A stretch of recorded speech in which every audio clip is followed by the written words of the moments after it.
we go. It's downloading right now.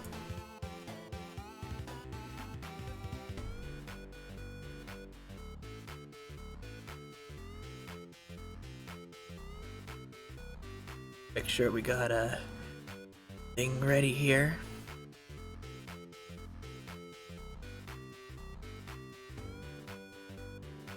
Pesterquest has finished downloading. Turn off this is the new Siva rip. It's very good. So first thing I'm going to do before we start, while I'm waiting for it to come in, is I am going to save a local copy. Save a local copy of this game. Here's the files. I'm just going to copy it and put it on my desktop so that if they do an early patch to the game, like super quick to fix something, I have the original version to data mine. Here it is. So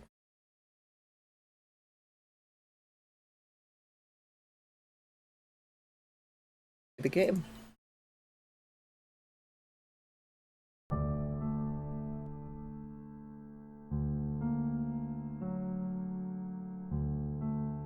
Ooh. Okay, let's see if I can capture this. Window capture.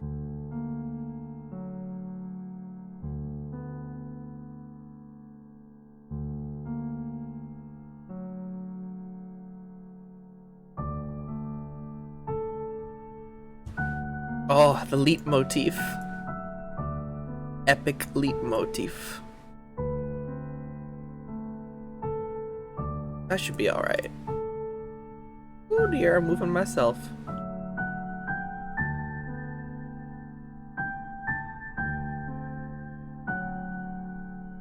That's fine. Ooh, I like that.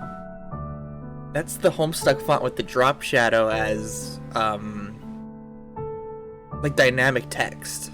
So that means the Homestuck font is included in this, which was created for the, Epilogue title on Homestuck.com. Loud? No. Oh yeah, I'm here.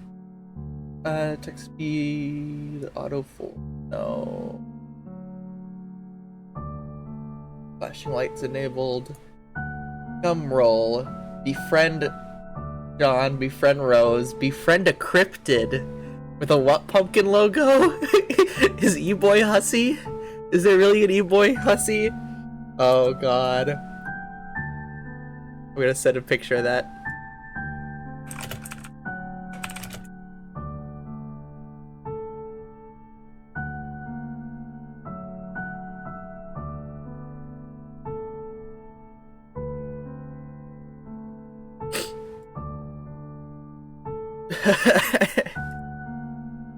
We're gonna have to do that in some Homestuck.info, I swear, if there's an E-Boy route.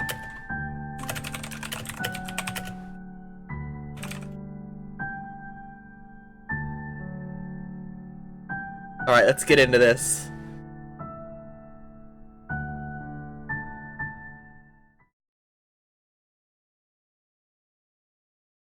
Eh? Oh, that's cool. I like that. Season pass content. There's only one way to buy this game. There's no season pass, but I guess you get everything included, so that's what they called it. Maybe originally you had to buy the base game for $1 and then the season pass for 11 or whatever, so it's still 12, 13 bucks. Wow, yeah. Let's get into this. Oh, that's very loud!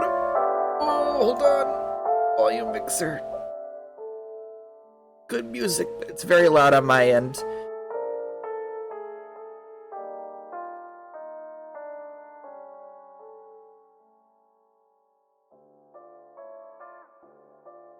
There we go, there we go.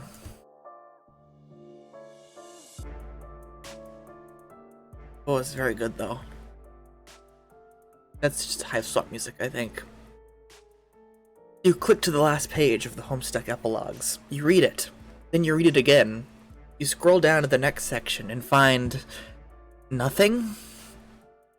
Not even more. Sorry if you guys can't hear the music, I just don't want to lose all the audio because this is very loud.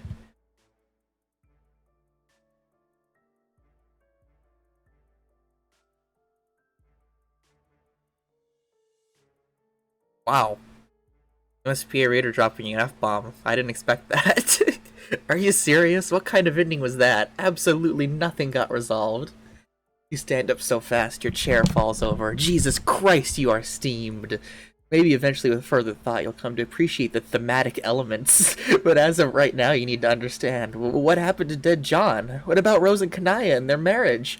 What about Terezi and Vriska? That's great.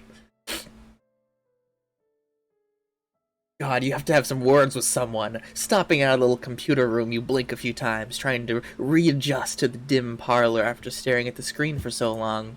Doc Scratch? Or is that creepy round motherfucker?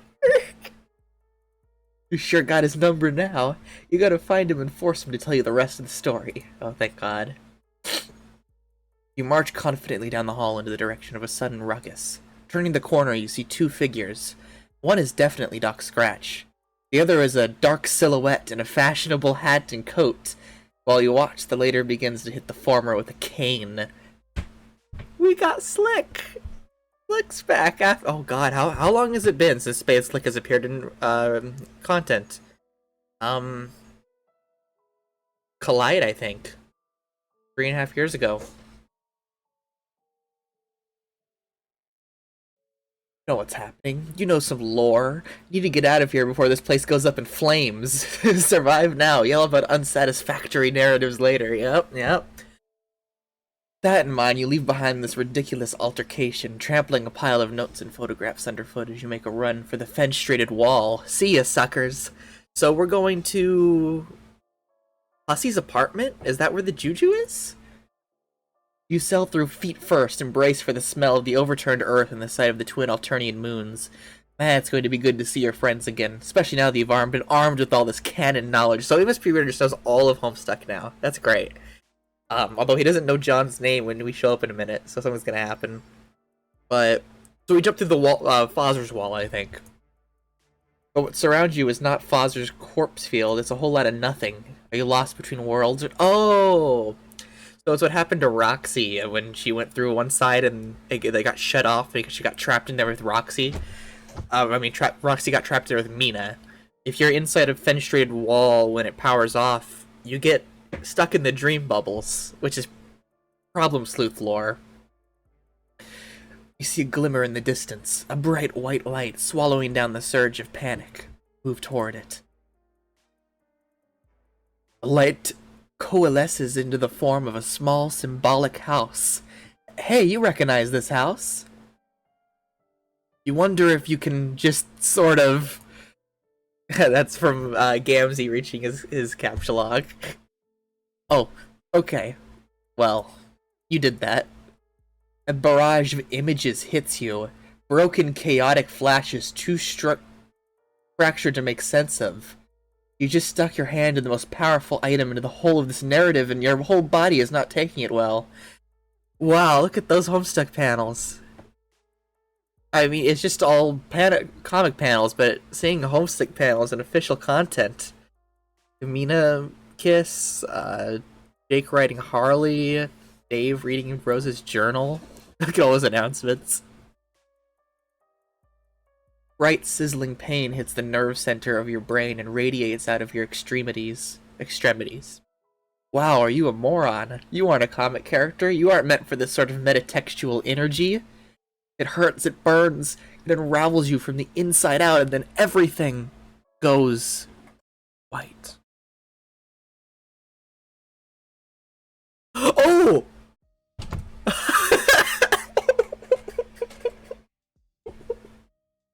They got me with the sound effect! That was great! I think they just gave out Dave's background too. I think I saw Texas in there. Wow, that was great. I really thought it crashed. My experience with data mining friend sim had made me very familiar with that screen. That was awesome. I fell for it, hook, line, and sinker. Alright, Volume 1. What a lovely morning. The air is fresh and crisp. It's early spring, probably.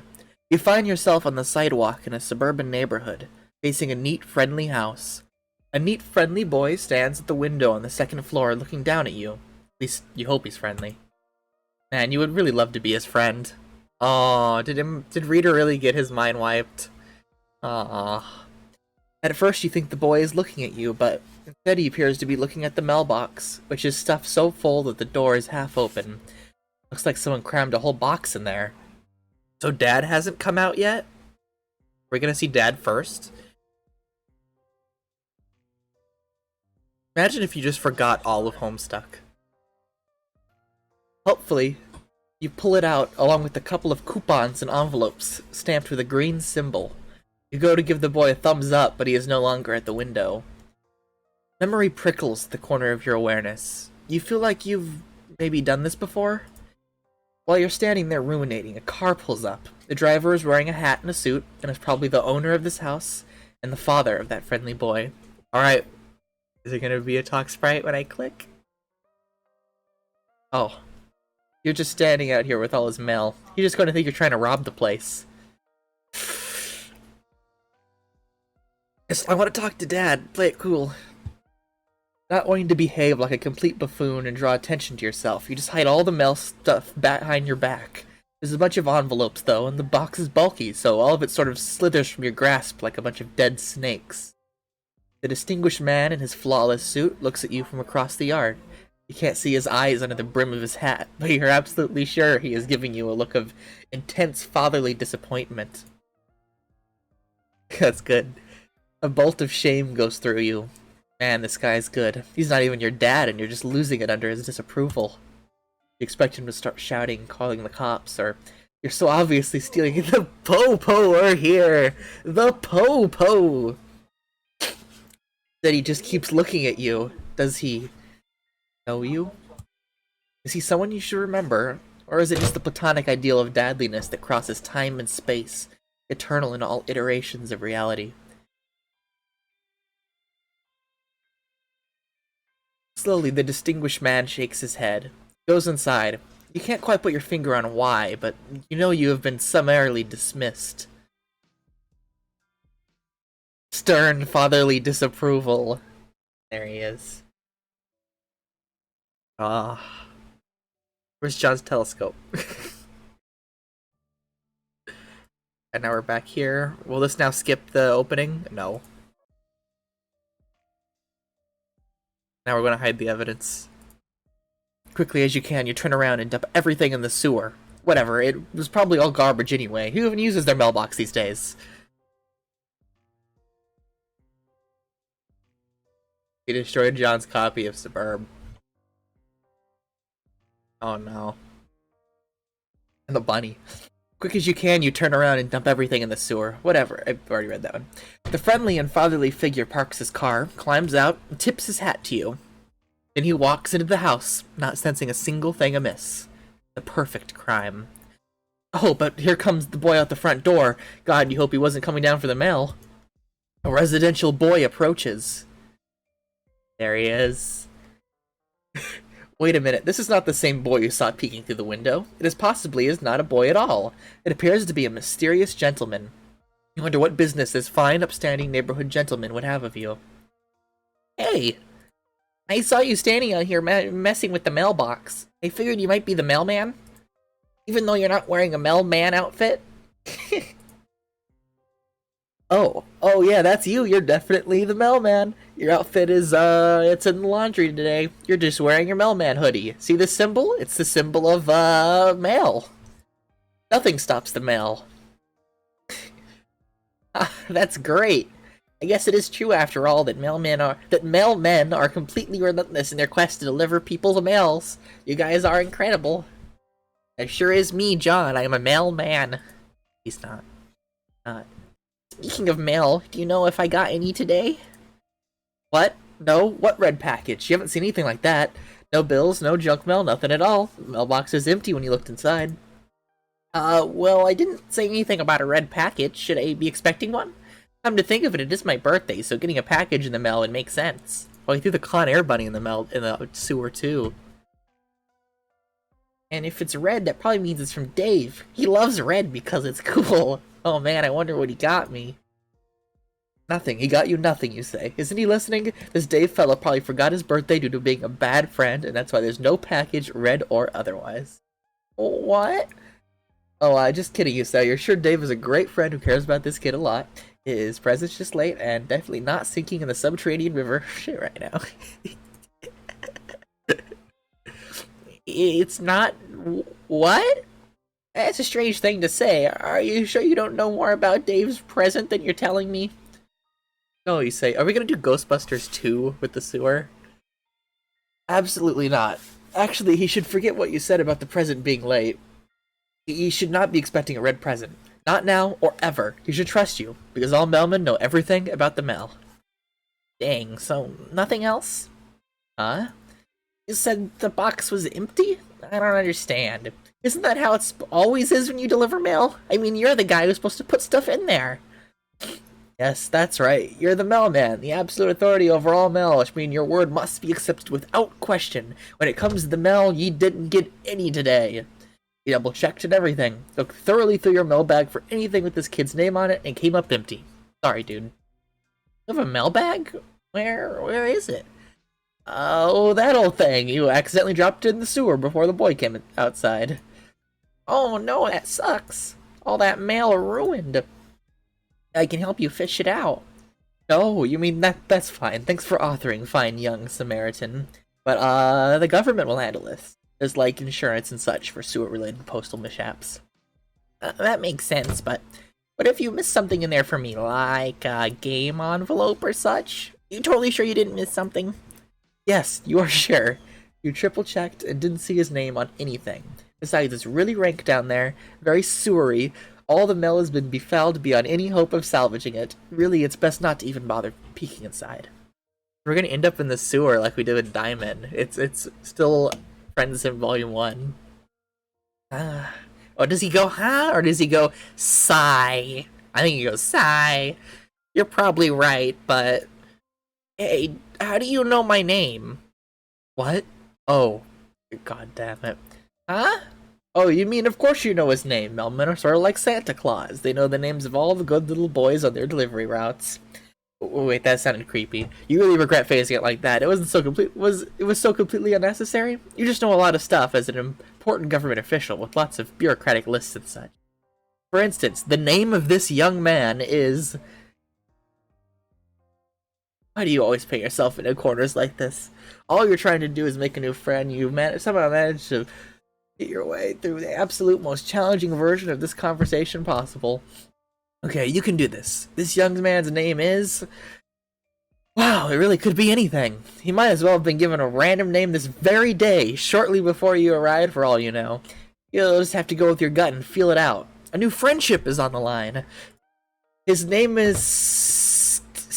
Steve... Wait, no, he's making a bad face. You're on the wrong track. Oh, he's perking up. This is good. No, bad face again. It's not Jimmy or Jilliam. That's not even a name. Yeah, he likes that. Jombramy. He looks disgusted. Abort. Jombramy. You really can be quite the idiot sometimes. Jonderson. Wait, he looked pleased for a minute, then it looked like he just sucked on a lemon. Jesus Christ, you are bad at this. If you were close there, Jonderbuilt? Yikes, no. You got it. It's just John. Of course, you don't know what you're even thinking. Yes, you do. Those are all goofs. You just explained to John. Melman loves goofs. His name is John, you say confidently, as if you had it in the bag all along. Not your non-existent mailbag, which you told me dropped in the sewer. Your real bag, where the good stuff is, such as your incredible ability to guess someone's name in 5 or 6 tries. I mean, that's right. Wow, I guess it's true then. Mailmen really do know practically everything. You smile. Finally, it feels like this friendship may be starting to click. was rocky there for a while, as you had to spin an intricate, nearly flawless web of lies to smooth over the fact that you destroyed his cherished personal property. But you're pretty sure you're in the clear now. You'll never have to justify yourself to him again. Well, as nice it is to meet you, Mr. Mailman. To be honest, it just kind of sucks. I've been waiting for a really cool game to arrive in the mail, but it's been a few days already, and now I'm starting to think it got lost. It might just never come now, and I'm kind of bummed out about it. I had some hope it would show up on my birthday as, like, a present from nobody, really. Just a present out of thin air, I guess. Like it was gonna be destiny or something. Oh well, I guess magic really is fake, as all the scientists say it is. You nod along very wisely. Oh yes, you say, you can kiss that game goodbye. It definitely got lost in the mail, and it is never ever going to be delivered. The Postmaster General just told you a few seconds ago. Through your wireless earpiece, which is hooked up to the U.S. parcel mainframe. PM, parcel mainframe. Which, that's funny, because John literally has PM that can talk in his head later. You tell John he is right to disbelieve in magic. It's fake. It's time for him to get used to the idea that he will never play this game, whatever it was. It's probably stupid anyway. Most games are.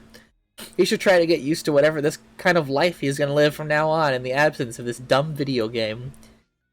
Yeah, you're right. I think I got too worked up about it. It probably does suck, actually. I think Game Bro only gave it like 2 hats out of 5 hats. It might have been even less than that, actually. God. Wow, John. That's 13-year-old John. You know, I have nothing to thank you, Mr. Mailman. You've really opened my eyes today. I'm gonna forget that I ever heard of that dumb game and just try to enjoy my life. Talk to my friends, hang out in my room, and... I don't know. Come to think of it, maybe I was looking forward to playing that game with my friends so much because I'm lonely. I mean, I'm almost a little embarrassed to admit I don't actually have any real-life friends. Oh, this is it. This is your in. This nice boy seems to be jonesing for friendship just as much as you are, and you've laid all the groundwork for becoming his best bro so expertly. You just need to slide right into his life with just a few more sympathetic remarks. You actually have a lot of experience with this by now. You've made so many friends in so many strange places with so many mixed results, or... Think you did? Actually, you can't conjure up any of their names or faces right now.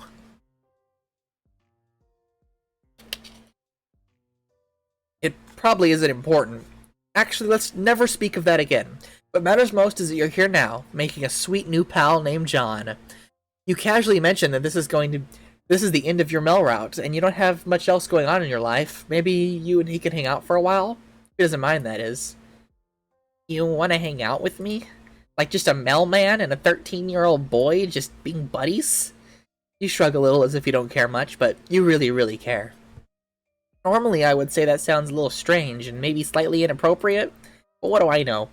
If you were a normal-looking mailman, that would probably be a terrible idea, and I'd get in trouble with my dad or the authorities or something, and probably so would you. But you seem different. Like, maybe you aren't even a person? Just kind of a weird, harmless-looking guy? Like an alien, but not really? You don't really know what to say to any of this. Oh man, I'm being so rude, I'm sorry. Yeah, of course we can hang out, but maybe we should, keep this secret from my dad. I don't know if he would approve of me bringing a stranger into the house, even if you are very nice and sincerely concerned about my mail problems.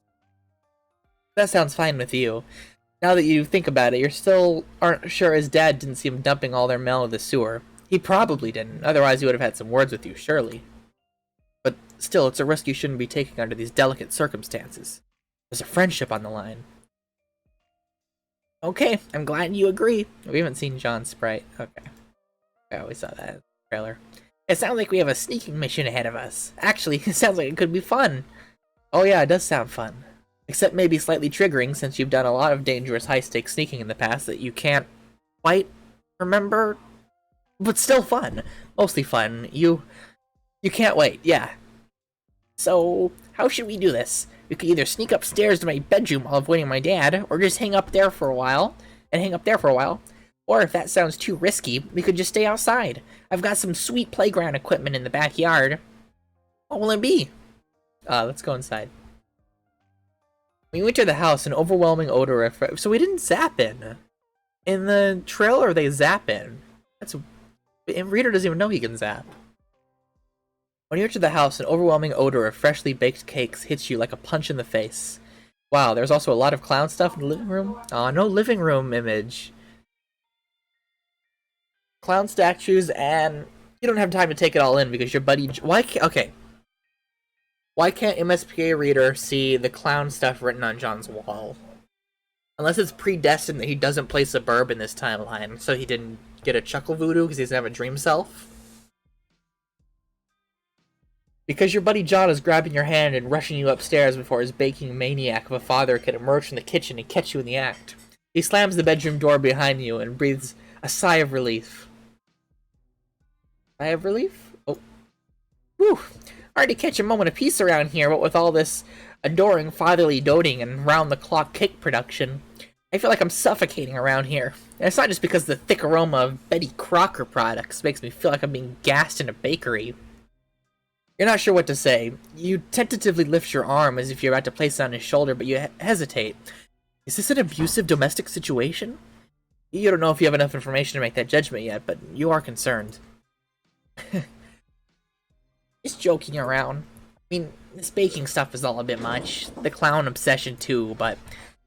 I don't know, see, John's writing must be on the wall because Dad still has a clown thing, and he only has that because of the writing.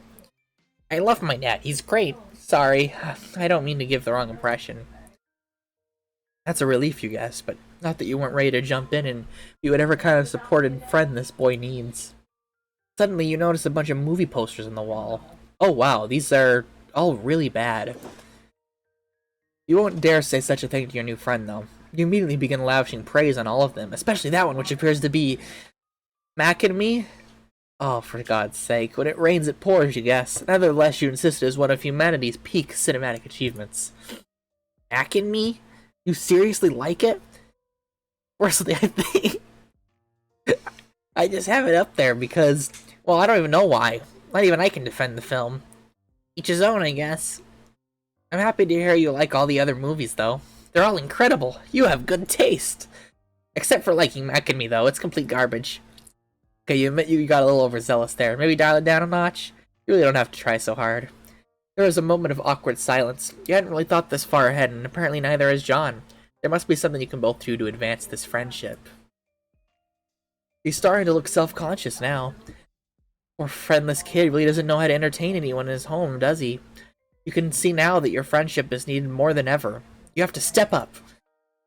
So, what do you typically like to, Oh! Suddenly something gets John attention. It's coming from his computer. Oh, hey, can you hang on a sec? My buddy Dave is pestering me. Hey, man, you raking any sweet loot? No! Nothing. The end. John settles behind his desk. Dude, what are you doing? Dave, you'll never guess what I'm doing right now. Are you opening the birthday present I got you? This is more Dave voice. No, I don't. Oh no, sorry Dave, I think your present got lost in the mail. Fortunately, I think it might be gone forever. John, what? Maybe you could just send me another one, whatever it was. Dude, no. The thing I got you was priceless and irreplaceable. If it's lost in the mail, there's really zero chance you'll ever see another one like it ever again in any shape or form. Wow, that sucks. Oh well, whatever. To be honest, that's probably the fate it deserves. What was it? Never mind, just some ironic trash from your best and coolest bro in the world. Just forget it. If I tell you, you'd probably be sad it's gone. So this is a secret I'll take with me to the grave. Do you understand, Egbert? Yeah, that's fair. What are you really up to? Are you playing that dumb game with Rose yet? What? Oh, no. That got lost in the mail too. It's also gone forever. Wow, John. I leave you alone for 2 seconds and everything goes to hell. This is why I can't stop pestering you for even a second. You just lose complete control of your life the moment I turn back. How do you even know it got lost in the mail? Like, how can that even be formally verified anyway? You haven't even been waiting for it that long. Because the mailman told me so. What? Okay, I know I say this almost every day, but that is actually the dumbest thing I ever heard. It's true, he was quite sure about it. First of all, John, I don't know shit. They're just guys who walk around handing out letters and stuff. They have zero knowledge of the greater workings of the mail, let alone the specific fate of any given package. Unless there's a tracking number or something, but even then the mailman isn't really the guy who deals with that. The only way a mailman would know if someone the mail got lost is if he was the one who lost it or like deliberately destroyed it. Between the game and my sweet present going missing, something feels fishy here. John, are you sure the mailman didn't just steal your stuff? Of course I am. I don't know, man. I wasn't even holding anything when I talked to him. Not even a mailbag. My alarm bells are going haywire here. Sounds like this incompetent just lost all your mail, tried to cover his... Oh. You didn't mess it up somehow, like mailman stank, get mailman stank on it in a fit of shame and panic, like buried it or dunked it in a smelly hole. Hey, this is insane, you're being so paranoid. Besides, aside from the birthday present, why do you even care? You think this game is stupid, you don't even want to play. Yeah, well, I was lying to sound cool and aloof. And of course I want to play this game. I say this whole rad thing we're all gonna do as friends, and now it's ruined. Aw, you're right. That is a shame. I'm sorry. I don't know, there was just some feeling I had that we need to play this thing for, like, destiny reasons or something. Sorry to blow my cool cover and start sounding like Jade or whatever. Oh, he said Jade. He didn't say GG, even though she hasn't been introduced at this point. Whatever, but I'm kind of pissed off, especially now that I won't get your sick bunny. Bunny? Oh, forget I said that. Okay. Anyway, all that aggravating stuff aside, what were you gonna say? Oh, right. I made a new friend. What? A friend? Oh, a friend? No, it's true! John, this is so unlike you. You don't have friends. None of us do. We're a bunch of total losers. I know that, but today's a different story. I think I might be branching out a little, like socially, or on or branching out timeline. Like turning a corner, becoming a valid and legitimate person, well on his way to adulthood. Ugh. Come on, Dave. Why can't you just be happy for me? Fine. So you're hanging out with this person right now? Yes, he's in my room, rummaging through my stuff. He's quite the character. Who is this guy? Please tell me he's not cooler than me. I couldn't handle that. He's not cooler than you. Nobody is, Dave. Okay, thank God. So tell me about him. Well, you know the mailman I was talking about earlier? Yeah. Well, you see, it's the mailman. Jesus Christ. What, John? No. What's the big deal? Do I even need to explain why a 13-year-old kid shouldn't become buddies with a mailman hanging out with him in his room? Does your dad know about this? Well, no, but I'm trying to avoid him. He's one of his baking frenzies. You do realize it's the same guy who likely stole your game and my beautiful present, right? You probably sold him on the black market or worse. You did something like flush him down the toilet. He didn't do that. Dave, it would make no sense to do that. You're being crazy. Okay, dude, but you're the one chilling with a random postal worker in your bedroom on your B-day. I'm just looking out for you. What a sick person would even want to come in your house. How old is that guy anyway? I don't know. He seems sort of ageless. What? Dave, that's the thing. He's barely even a person. He's just a friend. I feel like I'm losing my mind. Listen, I don't expect you to understand. He's just a fun, harmless person who appears to have no particular defining qualities whatsoever. What is so crazy about that? Nothing, I guess. I don't even know anymore. Fine. Enjoy your new buddy. It is your B-day after all, so you get to call the shots. What's next on the agenda? What's he even doing now? Well, it seems like he got a little bored while I've been talking to you, and he has spread most of my belongings across my bedroom floor to examine everything. And now he's just sort of messing with stuff, like my magic stuff. It's pretty cute. I like this guy. God, I'm gonna run something by you. I hope I don't blow your mind or anything, but what if this guy isn't even a mailman? What? Dave, no, I refuse to accept that. Okay then, genius, tell me this. What is he wearing? You said he has no defining qualities. Well, clothes are defining qualities, so what are they? Okay, he wasn't wearing anything but a sweatshirt. I didn't want to mention that because I knew how it would sound. I see. So, no mail uniform, no mail bag, no, like, mailman hat. Just nothing. Yes. That's not weird or anything? I told you, he's like a pet? That's probably condescending, you know what I mean. Part generic person-y type guy, and part just a fun, friendly sort of humanoid creature. I'm really not explaining this well. The point is, he said he's a mailman, and I believe him because he's my new friend. End of story. Okay, he's the mailman. I don't even care if you think he's fine, then okay, whatever. So, like, cool, guess we have a new friend? Do I get to meet the mailman sometime or what? That's a good question. I hope so. I wouldn't be surprised if he found his way to you. I can't put my finger on it, but something tells me he's a well-traveled fellow. Fellow travelers. They published this game. You really think he's gonna well-travel his ass 2,000 miles over here to come visit me? You never know. Mailmen do get around, after all. That checks out, actually. Okay, I'm getting kind of excited now. Yeah, that's what I like to hear. I should probably get going. He's really going at it over there with all my bedroom. I don't want to be a rude host. Alright, I'm gonna leave you boys to it. Happy birthday, dude. Thanks, Dave. Oh, look at that, Dave. What is that art? Is that papers? It almost looks like Hussy. That's great. Oh, look! He put on John Sheets like a Wayward Vagabond. Great. This guy's just slowly gonna turn into one of the exiles. This is PM all along.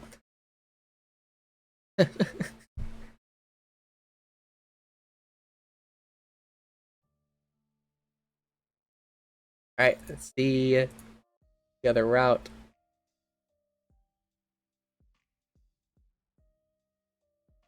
Alright, playground equipment. Actually, this is so long too.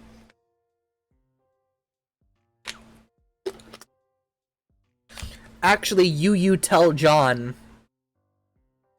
Is that a reference or a typo? I don't even know anymore. You tell John you think the fresh air out here will do some good. Also, that playground equipment he mentioned really sweetens the pot. You hope he doesn't mind. After all, as a mailman, you are meant to be outdoors. You took a mailman's oath and everything. Yeah, John will probably believe that. Sure, no problem. I totally understand. It gets really stuffy in there, especially with all the baking my dad does. We can hang out in my yard. Feels like it's been ages since I took a spin on the old pogo ride. Pogo ride, he says? Well, that just seals the deal. You bow flamboyantly and gesture for him to lead the way. But you quickly regret doing that, because it was a little much. Well, here it is, my backyard, in all its glory. I hardly ever come out here anymore, honestly. There's the old trusty swing set. That brings back some good memories. And there's the pogo ride. Oh, he didn't say bad memory. In the comic, he doesn't like the pogo ride. You see, because it hurt him a bunch as a kid. Better hop on before I beat you to it. This is out of character. Ooh, no. Just kidding. That thing is a death. Oh, there it is! Yay! That thing is a death trap. You should really go nowhere near that thing unless you like dying. Oblivious to the humorous nature of this remark, you shake your head solemnly. Oh no, you say. You're pretty sure dying sucks and you never want to do it again. That's a weird thing to say. Are you saying you've died before? Or is this some sort of weird mailman joke? Oh, yeah. You mailmen like to joke around a lot, and sometimes very darkly. It gets very stressful delivering the mail sometimes, and sometimes you just need to blow off some steam by making light of your mortality, and it doesn't seem like this is going well. To be fair, it is one of your worst explanations so far, and that's really saying something. You start to falter and lose composure. You don't seem to have it in you to follow through with a lie. You stop talking and hang your head. Hey, what's wrong? You decide to tell him the truth. Yes, you've been dead before, possibly a bunch of times? You're not sure. Actually, you can't remember any of the circumstances surrounding your deaths, and you aren't even sure who you are. Frankly, you're a little confused by your own existence sometimes. Oh no. Well, I'd be lying if I said that wasn't a little hard to believe, but I'll listen to what you have to say, because that's what friends are for.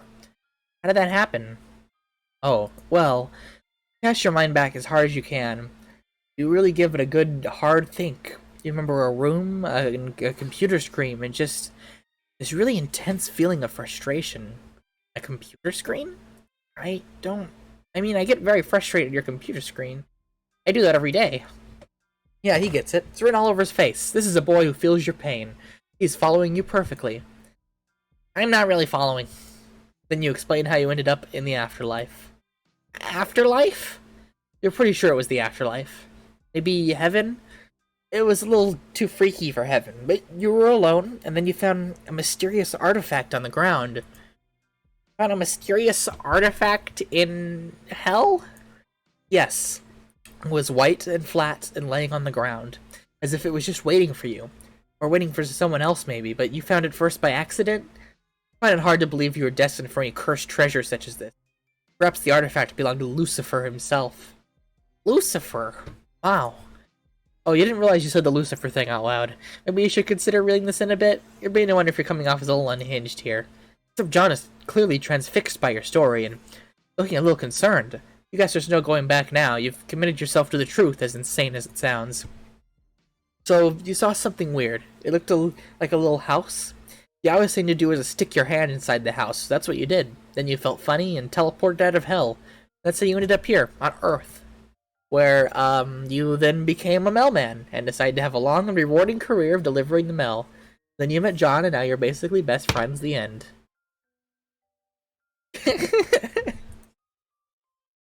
Right back to feeling like a crazy person again. He probably doesn't believe you. It seems like you're gonna have to take this even further or risk of eroding the foundation of trust this blossoming friendship is built on.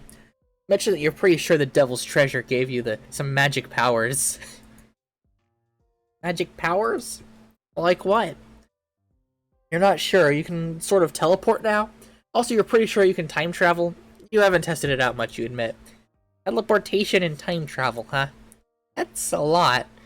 You can prove it, you say desperately. Suddenly, feels like this friendship is hanging by a thread, and then you'll do anything to preserve it.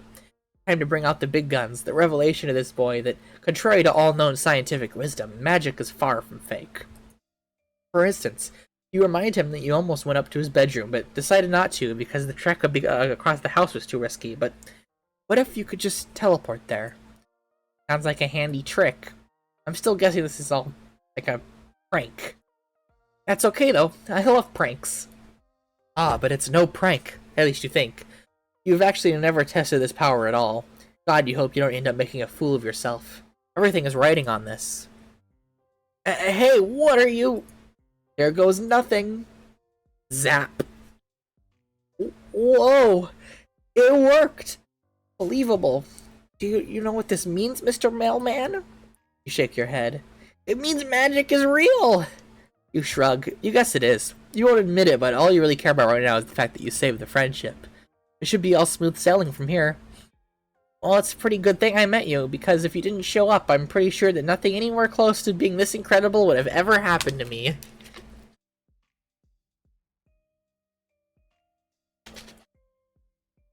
You consider that remark for a moment and decide you absolutely agree. You are definitely the best and most exciting thing that will ever happen to this kid. You almost said something about time travel? Can we try that too? Or that'd be too disruptive to the space-time continuum. You have a meeting out of the palm of your hand. No need to slow this train down. Continuum schmontinuum. Whatever your new friend wants, he gets. Oh, I know. Why don't we just go back in time by about a week? And we can stay right here. That way we won't risk up messing anything important. Sure, that makes sense. You get ready to use your new hell power and concentrate as hard as you can on the idea of 1 week ago. That's probably how it works. Zap. Not much changed. Except, oh, the cakes are gone.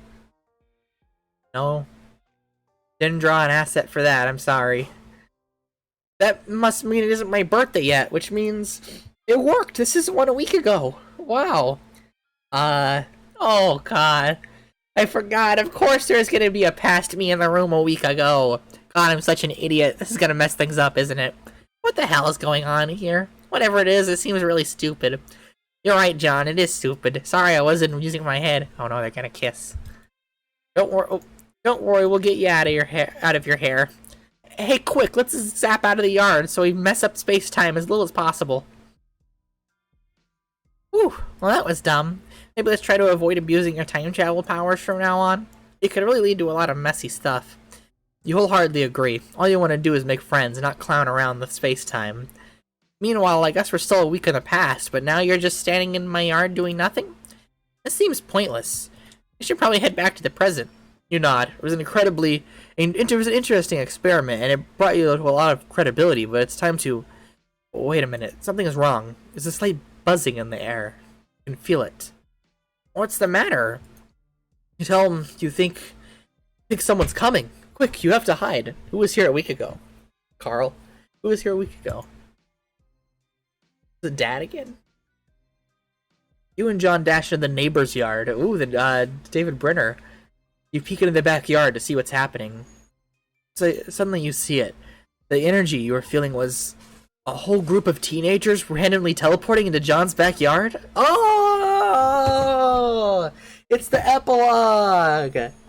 It's 22-year-old John and the 16-year-old kid's about to go die. They all die. What? You examine them closely. They all seem to be dressed in ridiculous, colorful outfits. Is the circus in town? There did seem to be a lot of clowns in John's house. Maybe this house is some kind of globally recognized headquarters for traveling clowns. But they're not really clowns, just teens in strange pajama-looking clothes. 8 of them, to be precise. On a closer inspection, one of them seems familiar. The guy in the blue pajamas, you think it's your new friend John? But he seems older. Definitely not a 13-year-old kid like your buddy here. None of them are. They all appear to settle in for a while to talk amongst themselves. The guy in the yellow Speedo gets down to business on the pogo ride, totally oblivious to its dangers. There seems to be a serious atmosphere hanging over this group of teens. Important discussions are happening. It's completely baffling to you, and by the look on your buddy's face, to John as well. Suddenly and uneasy feeling settles over you, like you're witnessing something that was never meant to be seen by anyone. Perhaps a rendezvous point established by this group of teens for exactly this reason, that no one would think to be watching this quiet suburban backyard right now. I thought there was a fence in John's room. In the epilogue, when they're all planning Laura English's defeat, they're just out in the middle of the street. Because John's house is on a corner, isn't it? No, I don't think it is. I don't know. Should you stay and listen, or go? You're not sure what to do. It's one over from a corner, I think. You can't shake the feeling that something highly inappropriate is happening here, just by watching. Like you're holding a moment so divorced from an authoritative chain of events that to even witness this moment is not only narratively compromising, but extremely cursed. Hey, is that guy in the blue pajamas me? You pat John on the back. You only imagine what's going through his head right now. He hasn't seen a time travel duplicate of himself in, well, minutes. Man, I look so much older. What am I even wearing? And how are all these people? Wait, I know some of them. That's Rose and Dave, and Jade with dog ears? I don't know the others, though. Wait, I know what's going on. They must be from the future. It's the only explanation, especially since we just did some time travel ourselves, thus proving magic to be real. Did you have something to do with this, Mr. Mailman? You shake your head. You're just as surprised by this nonsense as he is. It seems one or more people from this group have somehow obtained similar abilities offered by the hell treasure you touched. I guess they are all from a few years in the future. We are all a bunch of older, cooler teenagers. Maybe we all go to college together or something? Huh. Maybe that's where we make these 4 new friends. Something familiar about all of them, but I can't put my finger on it. Why do they look so ridiculous? Did I join a troupe of traveling street performers that's following in the footsteps of my father? And somehow managed to rope everyone in on the act, including Dave and Rose, who almost certainly would think the idea was really stupid, even though it's really great and cool and was somehow also involving time travel? I don't know. I'm so confused.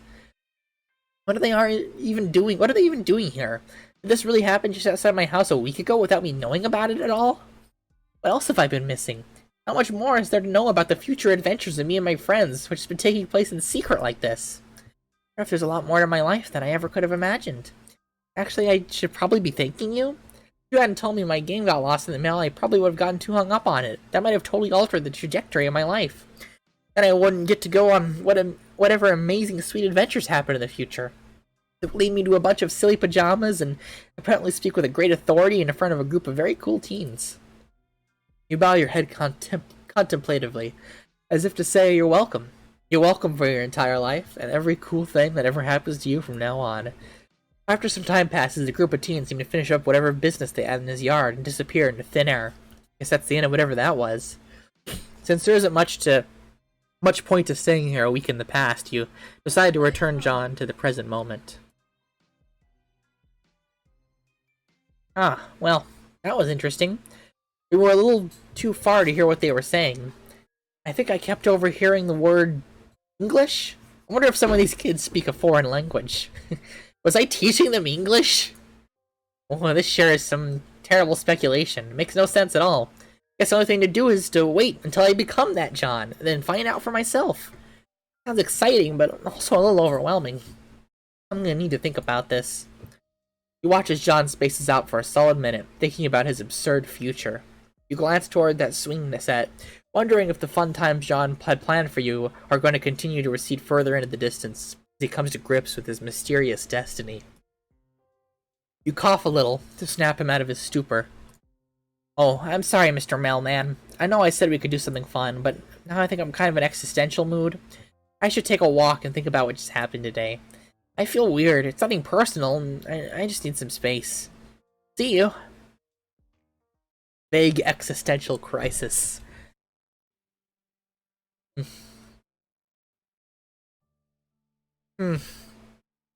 Psst.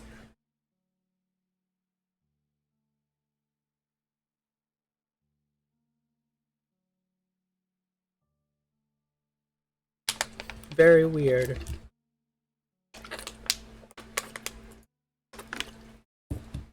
That was just half of it. Rose time. Something beyond the sky. Something beyond me.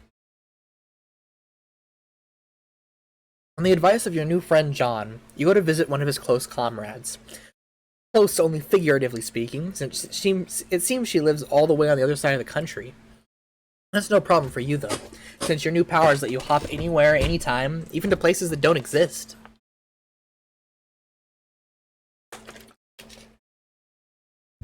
Well, you think your powers let you do that. You just have this distinct metatextual feeling that you could pretty much go anywhere at this point. You know that doesn't make any sense. Something that doesn't make sense about friendship, though, and that's exactly what you're about to do. Friendship, that is. You're about to do some friendship by making a new friend. Her name is... You check your notes. Rose. This is her house, apparently. It's kind of weird and modern. It's situated in the middle of the woods for no reason you can think of. Also, it's pouring rain, which is not what you would describe as ideal friend-making conditions. Still, nothing stops a mailman. Not from delivering mail, nor making friends. Rather famously, rain and other similar weather patterns provide no deterrent to the performance of his duty. And there is no duty more important than friendship. She is.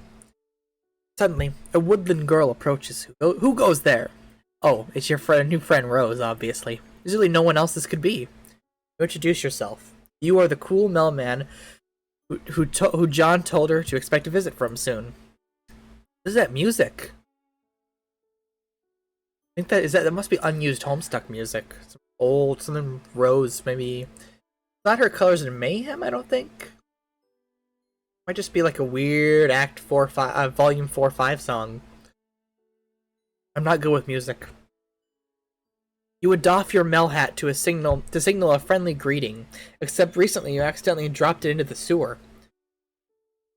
Along with all your other mail-specific clothes, as well as the mail you were supposed to... Oh!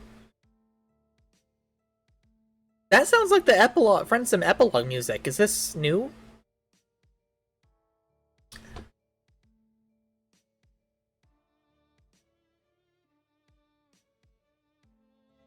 That's way too low for you guys to hear. Violins.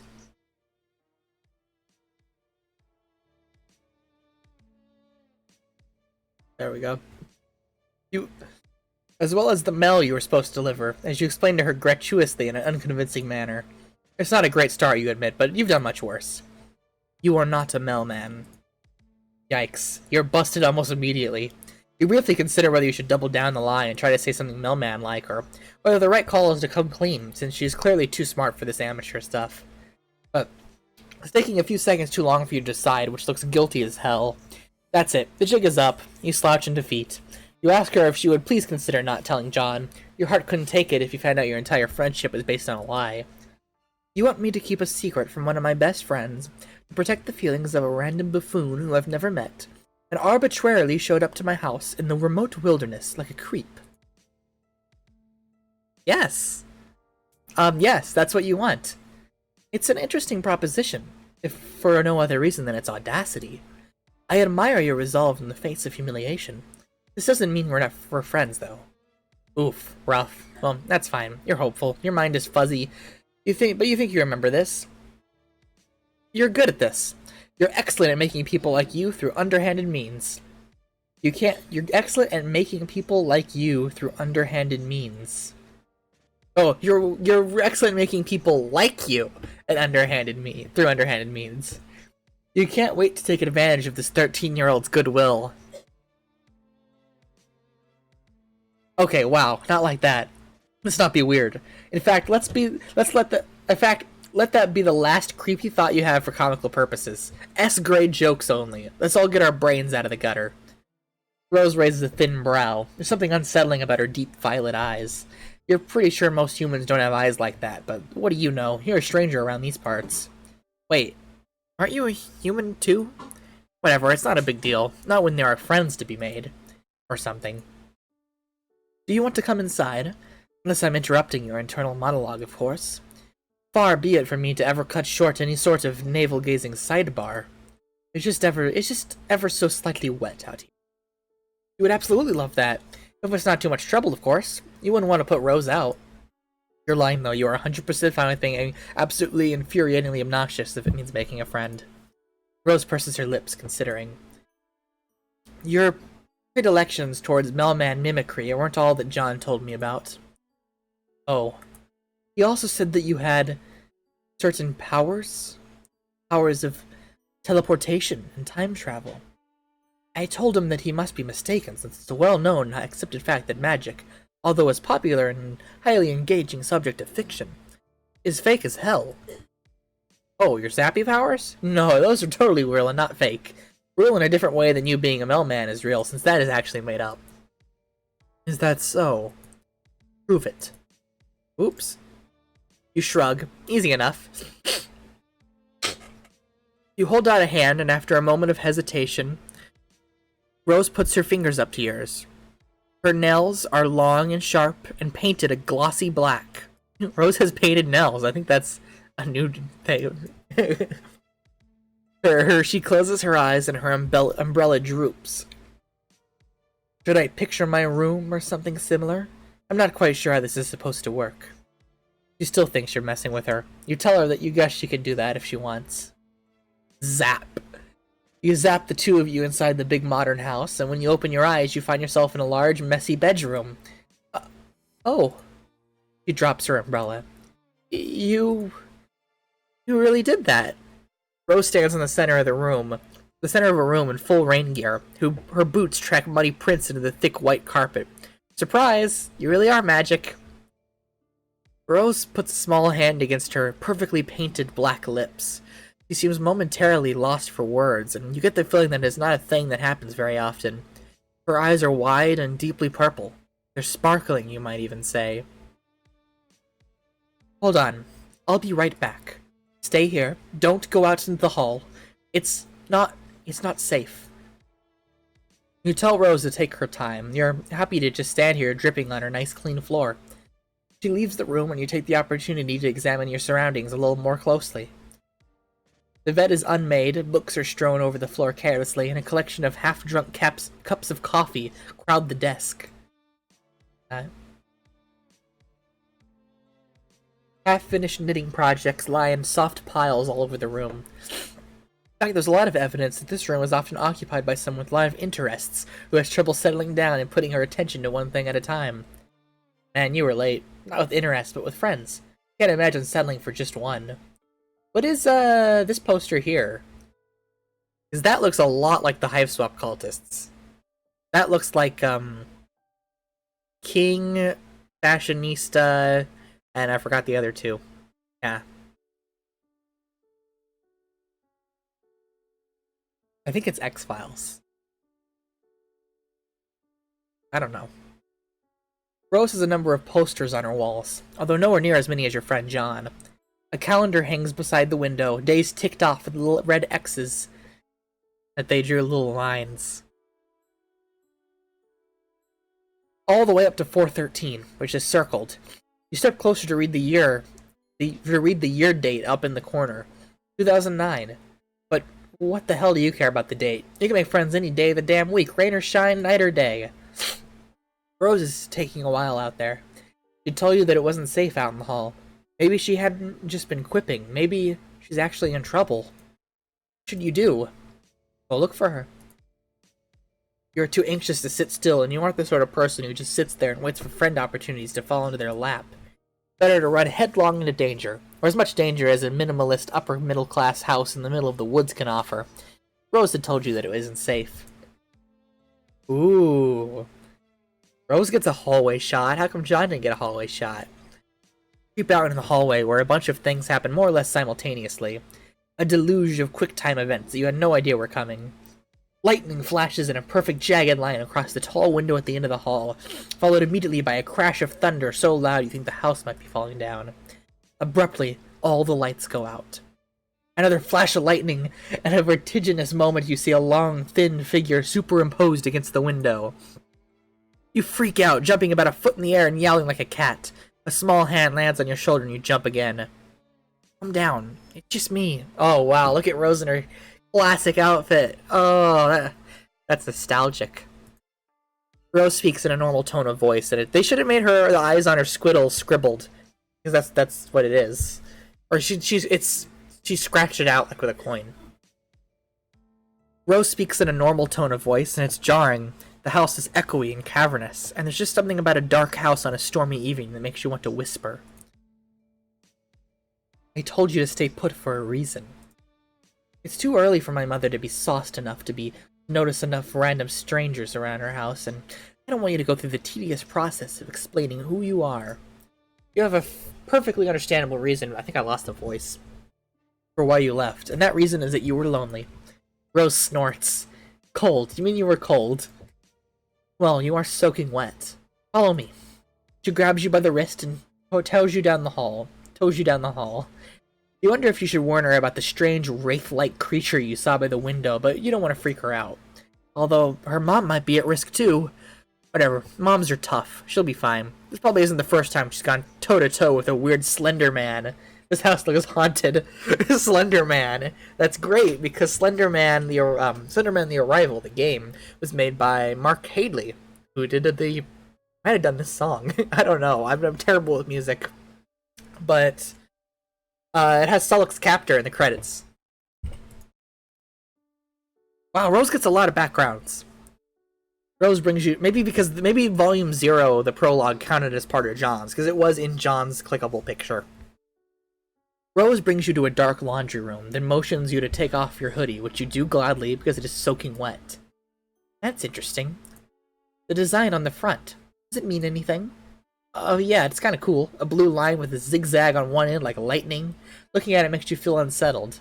You realize Rose is still waiting for a response, so you just hand her the hoodie and tell her no. You're pretty sure it's just an abstract sign. Then you stand there while she tosses the sweatshirt in the dryer, putting the alarming currents of memory in your bloodstream. You're sure there must be something you forgot to do. You continue to feel weird as Rose hits the dryer button and nothing happens. Fuck. She hits the button a few more times, as if that will make a bit of a difference when the power is out. She presses her thumb and forefinger to the bridge of her nose. Well, you aren't gonna fit anything into anything of mine.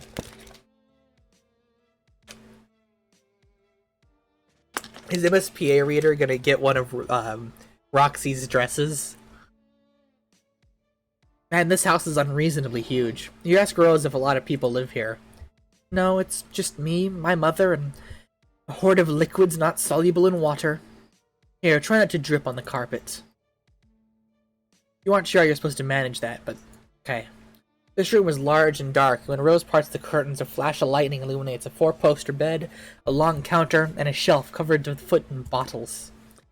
Rose vanishes through another door, leaving you to peruse. So she did say, when she ends up in this room through the transportalizer, she'd never been in Mom's room before, but that it was no big deal, is what she expected. So I'm surprised she knows where the closet is. Also, which I guess where they're going with this now, is in the middle of this room is a transportalizer that takes you to the lab. This is all liquor. Yep, a lot of booze. Here, I'm not sure what you would want to wear, but this should work until the power comes back on and we can dry your clothes. Rose hands you a long silk robe. She won't miss this. I don't think she's ever even worn it. She has this whole closet full of fantastic clothes that she never puts on. You take the robe and go into the large master bedroom. It's kind of a mess. The tub looks like it hasn't been cleaned in a long time. There's a tub in Roxy's room. The robe gives you the same knotted feeling of familiarity that looking at your hoodie did, but you put it on anyway. It's a relief to get out of your wet clothes. You hang them carefully on the shower rod. You stand back. That's a good sprite. You stand out in the bedroom. You find Rose standing in front of the wall of liquor. She's holding a bottle of Grey Goose and squinting at the label, like she's trying to read the nutrition facts. I've often wondered what exactly the merits of consuming this are. It tastes quite literally like burning. It tastes like burning! That's a Simpsons reference when Ralph eats the glue. She opens the bottle, and before you can protest that she's oh no, Rose is going to start drinking at 13. This is the worst timeline. She is by no means the legal drinking age, and oh, thank you, Pixcast, for the follower. Whatever you are, she puts the bottle to her mouth and takes a sip. She splutters. Blah! That's terrible! Could have told her that. Straight vodka isn't for the uninitiated, even fancy vodka.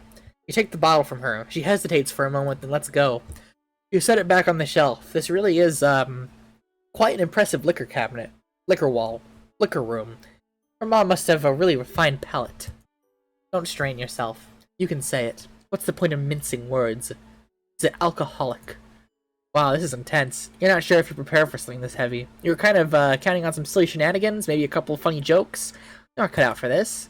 You had the feeling that at some point you might have been cut out for this. You might have been the sort of person your friends or potential friends could count on. In fact, you know on some level that this is true, but whenever you try to nail down any sort of specifics, you find a gaping lacuna in your I've never heard that.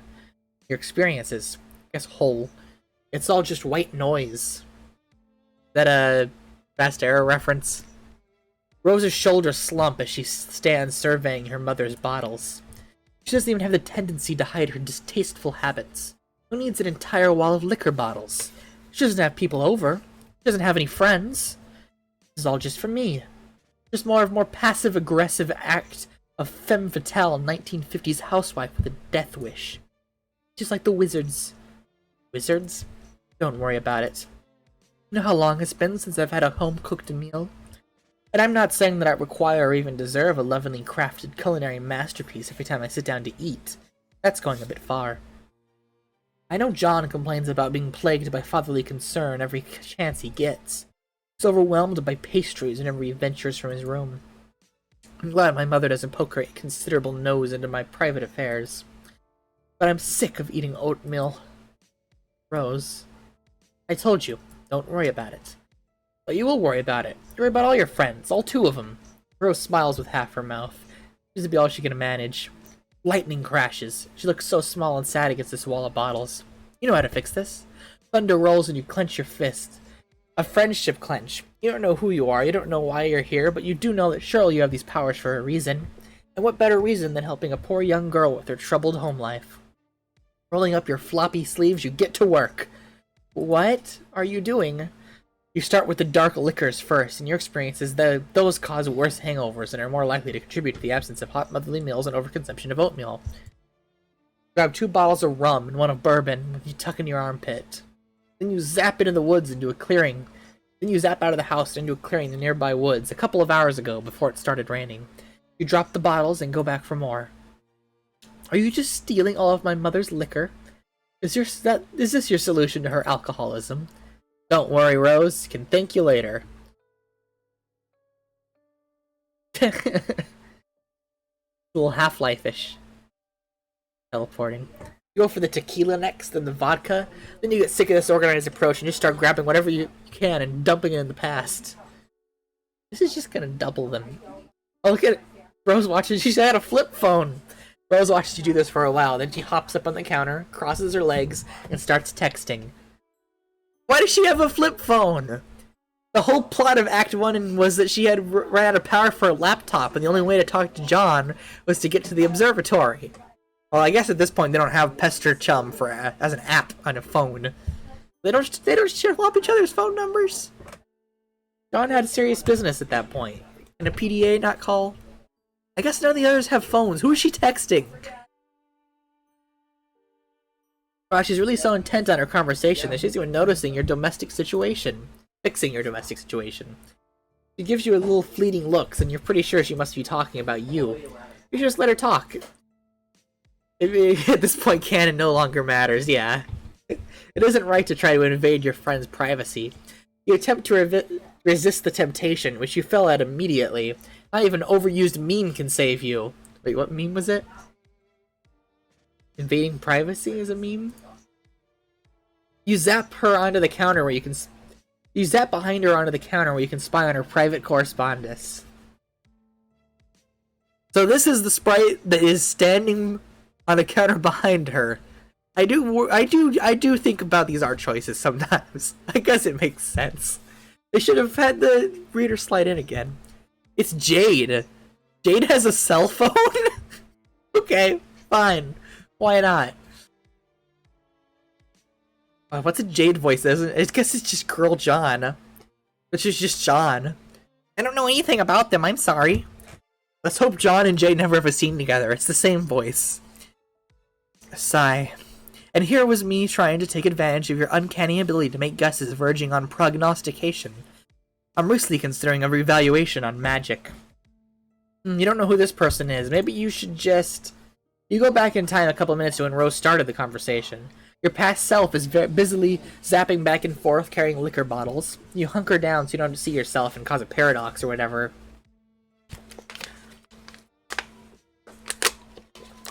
Out of a morbid curiosity to shine a light on my future, I come with metaphorical hat in hand to ask you to consult your dream clouds. Do you happen to know anything about a strange cardboard cutout creature masquerading as a mailman? Are you sleeping? Sorry, I had to scold Beck. He's been acting really weird all of a sudden. Maybe Jade is up here. Anyway, is this the same mailman that John was talking about? The fake one who hung out with him? That's the one.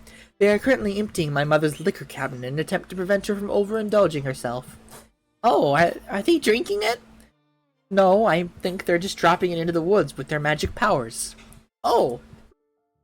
Do they know she could just go out and buy more liquor? That's something you can do where you live, right? Yes, well, not exactly where we live. I think the nearest boozery is a good 20-minute drive. I'm not actually entirely sure where my mother got it all. We don't own a car, as far as I know. Sometimes it seems like she has the ability to just make things appear. She purifies all of her booze. I should have assumed so. I don't know anything about them, I'm sorry. And here was me trying to take advantage of your uncanny ability to make guesses verging on prognostication, as I'm recently considering a reevaluation of magic. And I'm still pretty sure magic is fake. At least the kind of magic you're talking about. There's probably some real magic out there somewhere. Yes, for instance, the sort that lets you spy on your hostess's private correspondence while you're stealing your mother's liberations. You freeze. With a contrite zap, you reappear in front of Rose. She sets her phone down and props her chin up on a delicate fist. Sorry, no sprite for that one. You honestly don't know what got into you. You just couldn't resist using your power for evil. Haven't you heard that with great power comes great responsibility? Rose like Spider-Man. Rose is right. Instead of risk a thing. You've only had this power for like a day, so you still aren't used to the idea of being able to just zap all over the narrative. Clearly you did not appreciate the implications. Zapping all over the narrative sounds potentially stressful. Oh, you bet. You are incredibly stressed right now. Rose laughs. You apologize to her for stealing all her mom's drinks. That was kind of overzealous of you. No, actually, I thought it was hilarious. I've never really been one for pranks. This always fallen into more John's wheelhouse. But there's nothing wrong in occasionally stepping outside of one's comfort zone. Let's do the vodka next. The two of you work together to get the place cleared out pretty quick. Zap Rose along with you to the bright clearing in the field. For a moment she just stands in a sunbeam, blinking up at the cloudless sky. Her expression says she still might not be totally convinced any of this is happening. When all the liquor has been transferred from the bedroom to the woods in a big glittering dragon's hoard of booze, you and Rose fall down next to it in a messy heap. Well, you fall into a messy heap. Rose lowers herself daintily, sitting more on her knees than her butt, Probably to keep her skirt from getting dirty. You get the idea that even though she lives in the middle of nowhere, she doesn't spend a lot of time outside. You tell her again that you're sorry you spied on her correspondence with her green friend Gigi. Also, you hope she isn't gonna get in trouble with her mom. I'm not unduly concerned. I'll tell her where it all is in a couple of days, although by that time I'm sure at least a good third of it will be water damaged. I'm sure this will have a fantastic implication for our relationship, and not at all exacerbate on the emotional problems underlying her addiction. You laugh awkwardly. Well, now you just kind of feel like an asshole. Rose lies back on the grass and raises a hand to trace the curves of a fluffy white cloud. I thought it was a cloudless sky. She closes her eyes. Perhaps it's just a projection on my part, or wishful thinking. Ever since I met you, I feel like something has changed. Or rather, something has failed to change, if that makes any sense. It's probably nothing. Her eyes flicker back open, endlessly purple, fixed on the sky that she can see something beyond it. Fixed on me. Looking right at me. And once again, you feel like there's something really crucial that you forgot. But at least you've made a new friend. And even if you don't think Rose's brand would ever allow her to call you as such, Rose's brand, you're lying in a sunny clearing next to a pile of alcohol, and honestly, it doesn't get much friendlier than that. There we go. Oh, that's good art. And she is in, yeah, it is Stelz's robe. Huh. One more route. Oh no, we didn't. Oh. Did we not do we didn't do the quick Rose end. Man, you guess today is the day you get owned by teens. She's totally right. What are you even doing here wandering up to her house without even calling first? It's just totally disrespectful of her time. No need to self-flagellate. It was a simple suggestion to more critically examine your motives and actions in the future. No, she's right. You're going. Ooh. You zap away, aiming for a spot. I didn't expect that at all. Aiming for a spot a half-mile away into the woods where you can become properly soaked and miserable. There we go. There's a Jade logo instead of the 8-player session. Although I guess it is still an 8-player session. 2, 3, 4, 5. No, it's 6.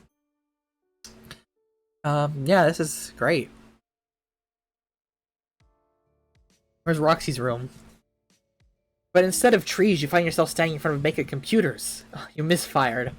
Wait, you remember seeing a big structure off in the distance when you're in front of Rose's house? You guessed it was some sort of office building, but this looks more like a factory or a secret research lab.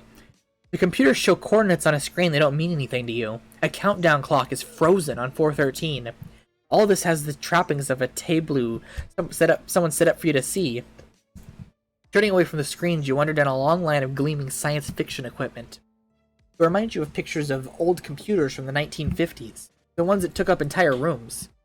You bet you could go back and visit some of those if you zapped hard enough. You wander through a whole maze of halls and wide, echoing rooms that aren't pictured because our art budget is only so big. That's great. But take it as a certainty that they are all very mysterious. Eventually, you circle back to the strange bank of screens. Nervously, you hit a few keys, tap a few fingers against the readouts.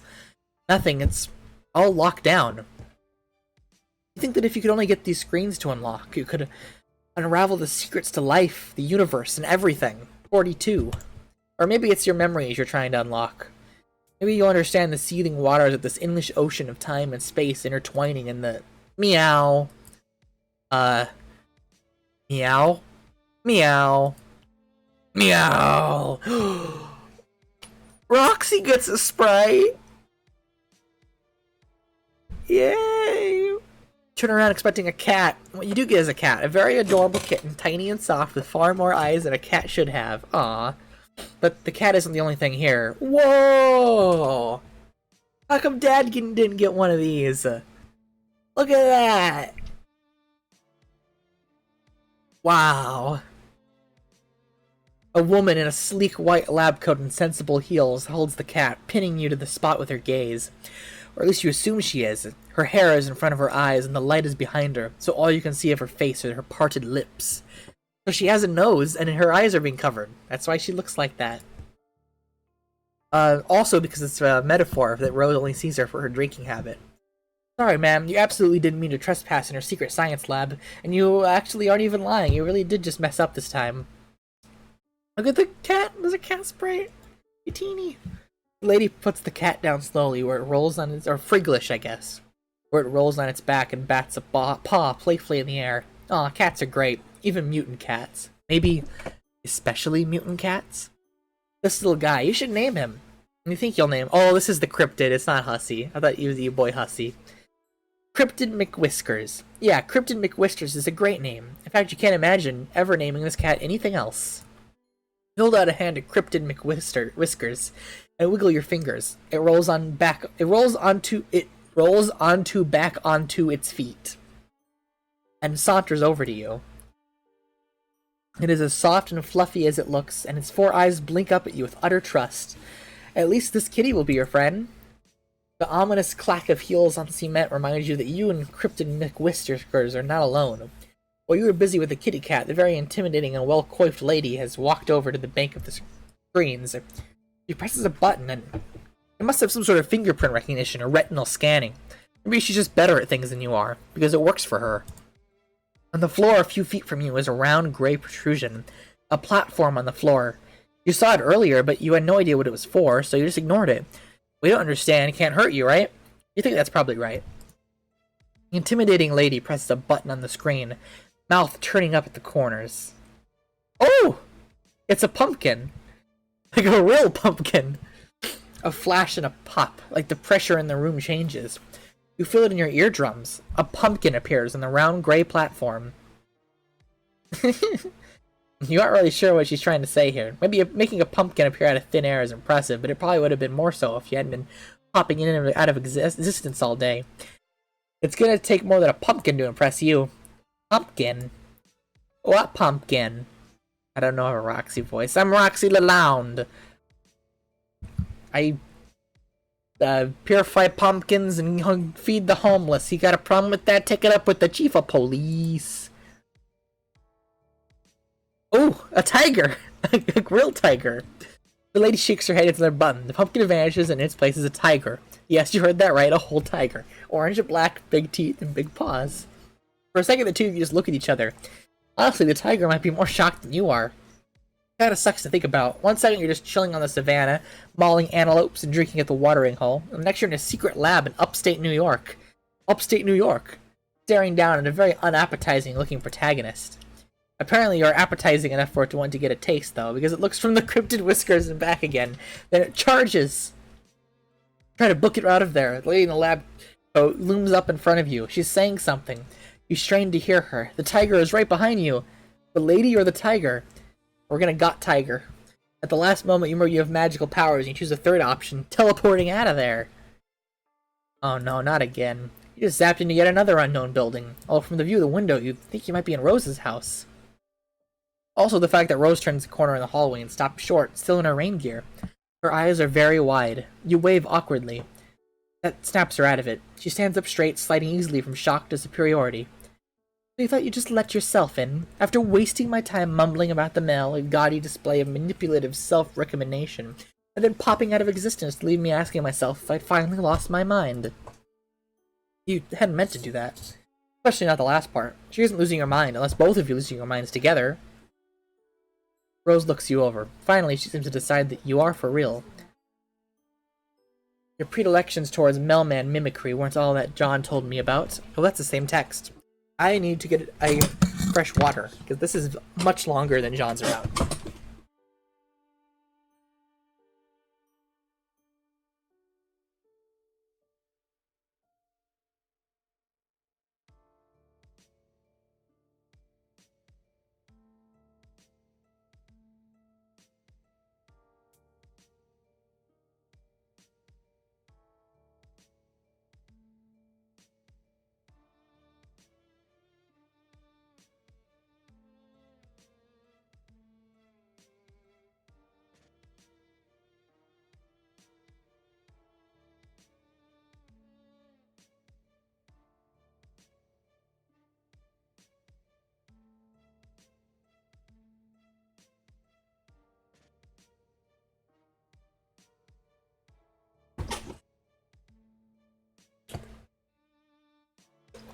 Ugh. Ooh. Ah!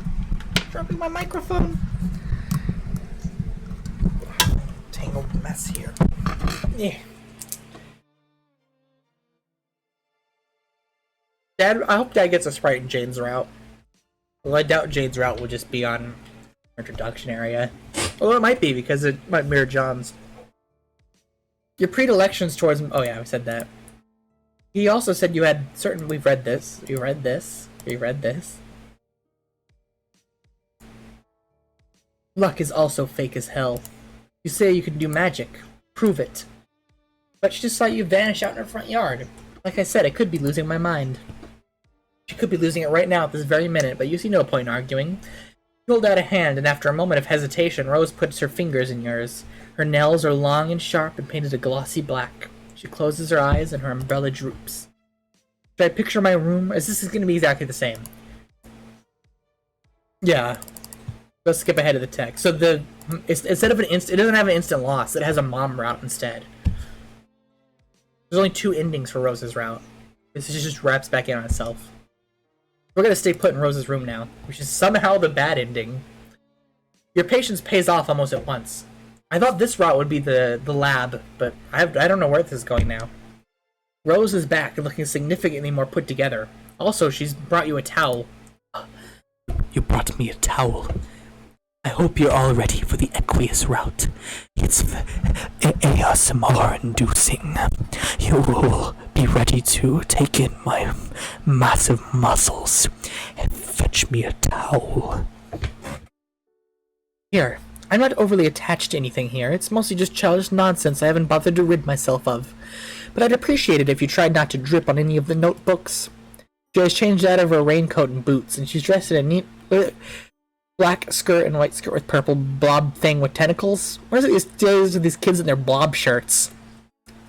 And in case we've forgotten, Rose's notebook just says meow over and over again. Also wizard fiction. Now that's dealt with. Please, sit down. She crosses her legs. You suddenly feel like you're at a job interview. Friend interview? You wish you were a little less damp.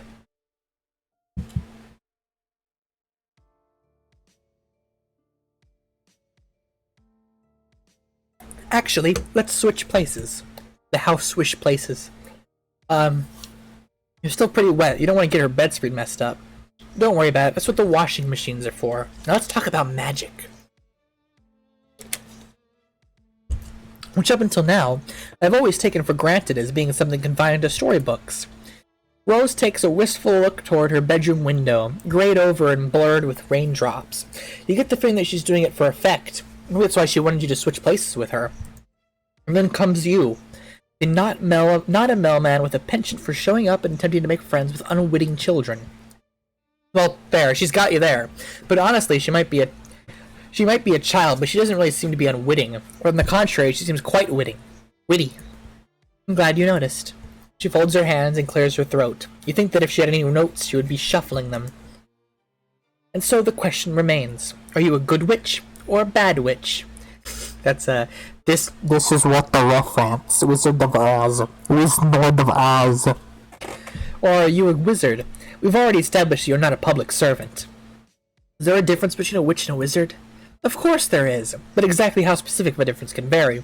According to some works of fiction, a wizard is just a witch's male counterpart. And I'm not going to hit next. I'm going to say that according to some works of fiction, wizard is taken as a very transient term. But in certain mythologies, for instance Arthurian legend, the difference appears to be class-based. Wizards recite at court and are classically trained, while witches are self-taught and run wild through the forest. I don't deny that these differences tend to be gendered as well. No Wizardy Herbert reference. You ask her which one she is, a witch or a wizard. Me? Rose shifts, uncrossing and recrossing her legs. You shrug and say she just seems to know a lot about them. I know a thing or two, but can I tell you a secret? Oh my god, Rose. She has no idea how much you would love to hear a secret. I find them, wizards I mean, utterly reprehensible. They disgust me. Everything from their foppish rows to their grizzled beards. It's my mother who's the wizard enthusiast in this house. Although, She glances from side to side theatrically. Most of the things Rose seems to be at least a little... Most of the things Rose does seem to be at least a little bit theatrical. She kneels on the carpet beside her clutter of books. I don't show these to many people, but... Well, actually, I haven't shown them to anyone.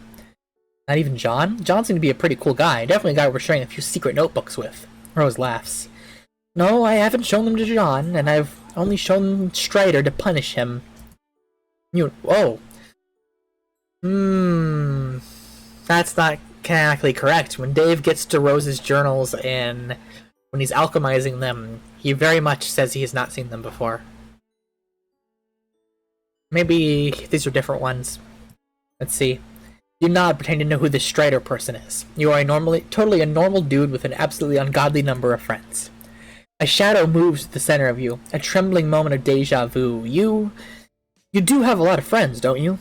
That feels true, but the only... Cannon machine baroque! But the only people you know here are John and now Rose. Weird. You try to put it from your mind and listen to Rose again. She is still talking about this mysterious Strider, flipping through one of the journals too quickly for you to see anything specific, only that it is full from cover to cover. As if my modest writings are the sole source of homoerotic tension in his life, when my brother is the one who insists on filling his role with the sordid dick butt for erotic purposes. Dick butt, huh? Casey Green reference? Makes sense, he wrote the Sweet Bro book. So in this universe, did Dave invent dick butt? Rose rolls her eyes. Oh boy, you missed the beginning of that. It probably made way more sense when it seemed like, Rose is searching through her notebooks, checking markings on the spine that seem to be some sort of cataloging some system of arcane symbols. Where is... Oh, right. She does something quick and complex with her fingers, and another notebook pops into existence and falls into her lap. You gape. She really is a wizard. What? It's just a Silodex. A child could use one. Here. Silodexes! Wow! The notebook has a couple drawings in it. Most of it is filled with small, neat handwriting and lavender ink. Is Rose writing a book? No, don't be silly. I'm writing 4 books, at least. 5, depending on whether I do decide to flesh out Calmasis' backstory. Aw, Calmasis reference in 2019. Homestuck is still real. It isn't strictly necessary, but it does add a certain amount of valuable character insight, which renders their actions in later volumes more sympathetic.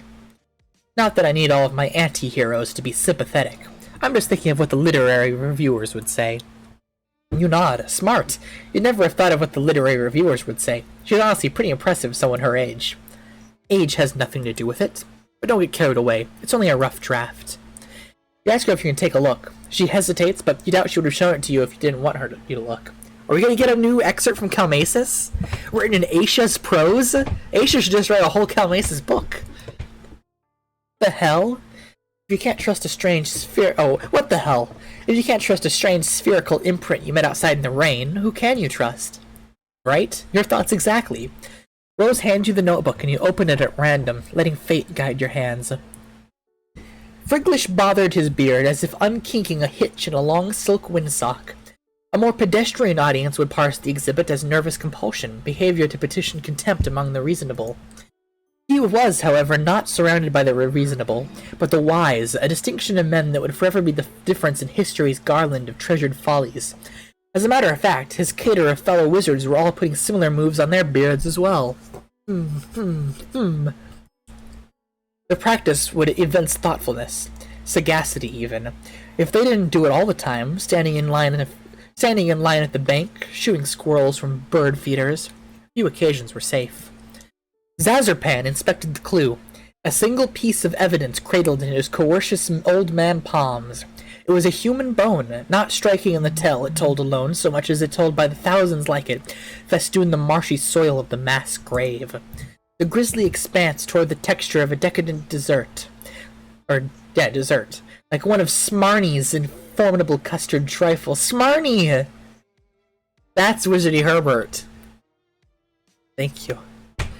Custard trifles wobbled on wheels for the holidays, to the dismay of a small nation. You're certain of this? Asked Friglish. Despite what he was doing with his beard, he was in fact immersed in meaningful contemplation.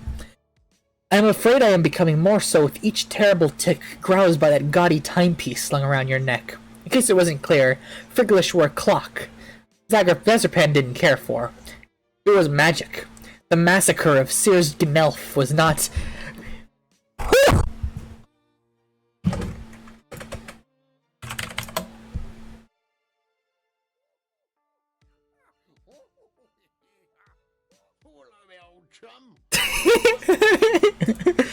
Wow, this is pretty dense, but smart. You stroke your own imaginary beard and pretend to ponder the deeper meaning. Yes, interesting, Zazerpan and Frigglish. Clearly there is some history there. Yes, clearly, but what the two of them shared went beyond a simple romance. That's why it has gotten so spectacularly sour. Rose becomes increasingly more animated. She tells you more about her gay wizardoses. Oh, they confirmed Zazerpan was gay? Like she is far more interested in them than she is in herself. They share an intellectual bond, a mutual dedication to knowledge and the preservation of such. The goal of the learned is to amass their wisdom and keep it from the general dissemination to the main populace of wizards. They feed it to their apprentices in drips and drabs. Of course, this will eventually lead to ruin. Of course! You flip further in the book, searching for the part where it leads to ruin. Ruin sounds interesting. Zazerpan knew he would see his wayward apprentice again. Knew it like he knew the tide would turn, the suns would blaze to its zenith as each inexorable day passed. Now they stood diametrically opposed across an overgrown chessboard. Is this, no. Like, this is the actual text. Someone wrote this. That's a good art asset. His apprentice's eyes were hidden behind dark glasses, but Zazerpan knew that if he could see them, they'd be riddled with the madness of the void. Calmasis wasn't here for justice, or for revenge. They were here exclusively because Zazerpan had something they wanted, something they were owed. You looked at the notebook, checking the drawings. There are a lot of wizards, each more bearded and venerable than the last. One of the pictures, the most recent maybe, since it's on the very last page of the journal, is of two young wizards. Twins, maybe. They have gray hair and are wearing slick green suits, and are standing back to back with their arms intertwined, staring into the middle distance. It's very anime. You compliment Rose on her artistic prowess. Yes, thank you. They're all right. I am a much better writer than I am an artist. You tell her you think she's really good, way better than you. You're absolutely positive she's going to be famous one day. I appreciate the encouragement, even though I know you're just trying to flatter me, due to your strange thirst for affirmative experiences. John told me all about that. Damn, busted. But you really do think she's talented. It's fine. It's not as if my social calendar is overfull out of here in the middle of the woods. Don't tell anyone I said I don't have any friends. And don't tell them I've been drawing. He'd be insufferable. He? Never mind. You assure Rose that her secrets are safe and hand back her journal. You're really excited about your new friend, if you might be so bold, and her wizard stories. Although, wait, hadn't you said she hated wizards? What's your point? Well, you're no expert on wizards or on Rose, but it seems like she actually does seem to like them, because she has several notebooks full of wizard fiction. You aren't trying to get, like, real here, but maybe it's possible her mom is the only one in the family who likes wizards? Rose pulls her book out of her hands. That and the rest of the books vanish into thin air. Oh right, that must have been that, what did she call it? Sylladex? She doesn't look angry exactly, but the lines around her mouth and eyes that soften as she talked about her book have hardened up. Her eyes glitter menacingly. Oh, is that right, Frood? Well, why don't you diagnose me? Oh, hey, wow, you weren't trying to be condescending or whatever. Clearly. Were you aware that it is a common psychological phenomenon for an individual to react to a trauma by creating fictional representations of that which has caused them bodily harm or emotional dismay? To suggest that the portrayal of these fictional writings somehow condones them or supports them is absolutely absurd. Ooh, that's a good thing about the epilogue. That's what she's trying to say, that she draws wizards to cope? Rose rises regally to her feet. The lightning turns her into an ethereal silhouette. What I'm saying is that I don't need to justify my fictional predilections to you or to anyone else. No, she's totally right. You're sorry that you suggested she might like wizards. It was horribly presumptuous and not at all a way a friend should act. You are so sorry. You promise it'll never happen again. No, I don't suppose it will. It's probably just because of Rose's hair is such a pale blonde. Pale blonde. They said the thing. But Darjan already said she has blonde hair when she's a baby. However, in this case, they didn't put an E in blonde. So that's a masculine blonde, which is weird. But it almost looks like she's glowing in the dim bedroom, like light behaves a little differently around her than it does on everything else. But you look at that, it appears the rain has lightened up a bit. The rain is hitting the window so loudly you're actually having trouble hitting her. And your point is, you can just zap yourself out to where the weather is drier. Fuck off. Go zap yourself. He's got a wand. Alright, that's the first volume of Pesterquest. The first two things. Wow, let's see the credits. Oh, I got these now. Oh, it's Muty. There we go. Credits: Andrew Hussey, Cindy Dominguez, Julian Dominguez, Aisha U. Farah. Written by Prologue and Rose by Aisha U. Farah, and John by Hussey. Character artists: Kim Quach for Rose, Brea Rivera. Oh, sorry, Kim Quach for John, Brea Rivera for Rose. Background artists: Zamag for John, Courtney Brendel, Rose. Ending. Oh, Zamag did the ending illustrations. That's why I thought it looked so Hussey-like. Is it's canon art. Courtney Brendel for Rose. UI designer David Turnbull, audio director James Roach. The musicians: James Roach, the menu theme, Friend Vangelion, Rebuild. Prologue theme, Worst End. John's theme, sometimes I call Andrew Hussey Andy, and so far he hasn't corrected me. Rose's theme, please support the Trevor Project. Blink, valid. Game design and programming: Mint Chipleaf on Prologue in Volume 1, David Turnbull on Prologue in Volume 2. The Magnus Archives is licensed under a Creative Commons. Okay, shall we data mine? I think we shall. Let's see. So I'm gonna exit this. So close this out. Let's bring in Pesterquest. Here we go. So first we're just gonna look through the raw images here. There's the icon. That looks great. It's supposed to be reader, but it looks a bit typey-ish. Homographic, yeah. Feature graphic. Ooh, the Homestuck logo. That hasn't been used since the website. Or I guess the books. Here's a bunch of fonts. Is this a troll? It's only 1 kilobyte, so it's not the full Volume 3 script. What kind of troll is this?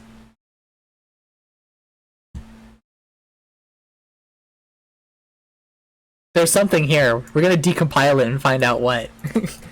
So first I'll see if... Do I have...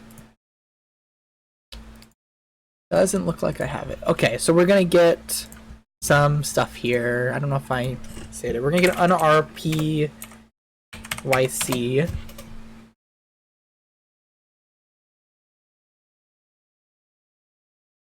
We're looking for this. Releases by censored username unrpyc. We're gonna get the newest version, just came out in July. We're gonna download that file. And this is going to get dropped in the folder of any RPYC files that we want to be able to read. I'm going to drop it there. And I'll drop one here for good measure, because there's some stuff here. This is a Python file. What's that doing here? Open that up.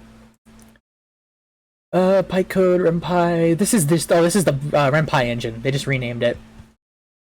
Modules, RenPy zip. Yeah. That's pretty standard. There's an SH file here, which I believe is running on Linux. Yeah, it's a bin file for Linux. Nothing too crazy there. Let's just run the game and see if unrpyc runs right out of the gate. You never know.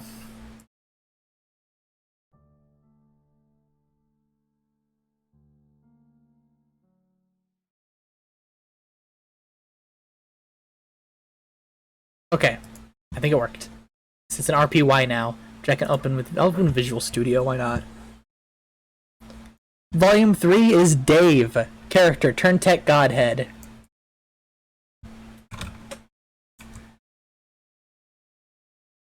I'm gonna be posting my findings on Twitter. Start a thread.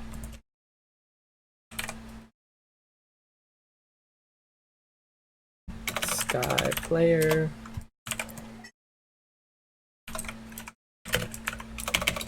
We just finished playing Pesterquest, and now for a bit of data mining. Volume 3 will be Dave.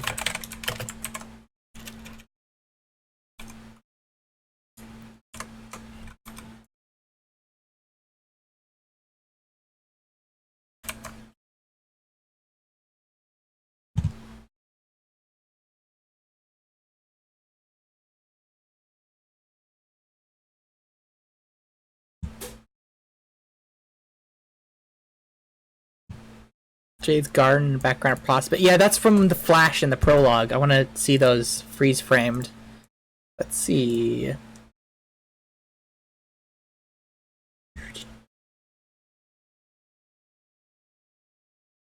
So this is Rose's thing. Define mom as question marks. Yeah.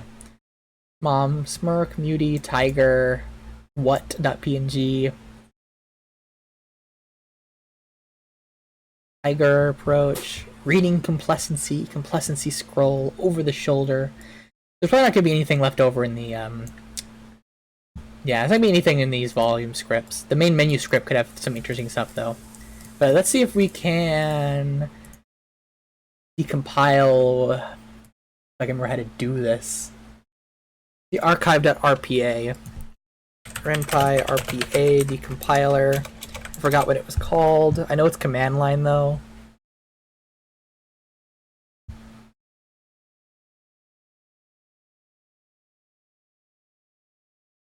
There we go. There's one on itch.io. It's a little old. It's from 2017, so we'll see if it works with this build. I'm gonna drag it here so we have it. Drag that into it.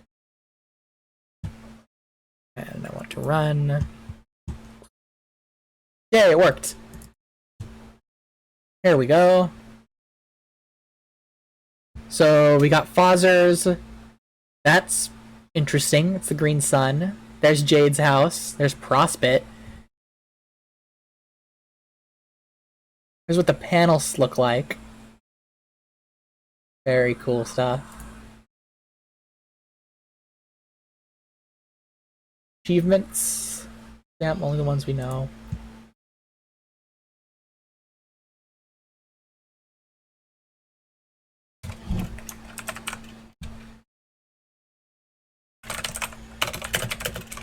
Here's the backgrounds shown flashing by in the prologue. So we're gonna drag this and this and this and this. And we're gonna post those on Twitter for the epic clout.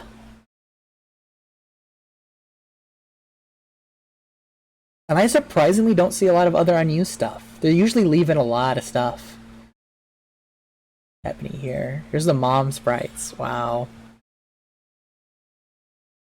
Okay. Let's see the roof up close. That, it almost looks like they 3D modeled it and then drew over it. There's the flash of mom and the, that's great because it's a sprite. Rose's bedroom.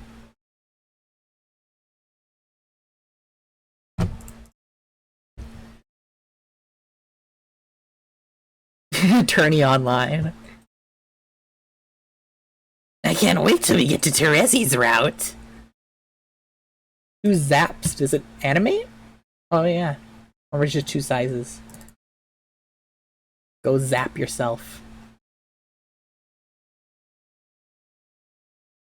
Computer room. There's Doc Scratch's manor. It's actually Carson. This is a hallway. This isn't even a room. This is actually in Carson Manor in California, and this is just a hallway.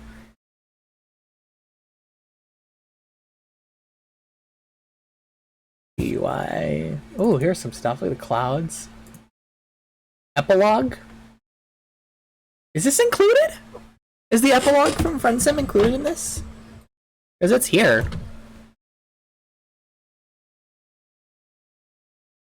Here's some icons. Wow, that is high quality. Oh, the words are not dynamic fonts. They're all static images, a whole lot of them. Oh! There's Dave's volume select. And Jade's logo. And Jade's volume select. Oh, what's that? Is that the 3 AM dress? That looks like... Oh, it's just always a little Jade and Beth waving. Let's post those on Twitter.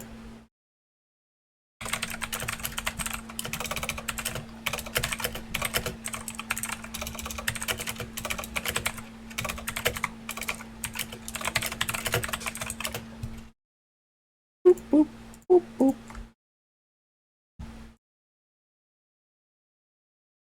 Ooh! Trollian text box. For every blood color.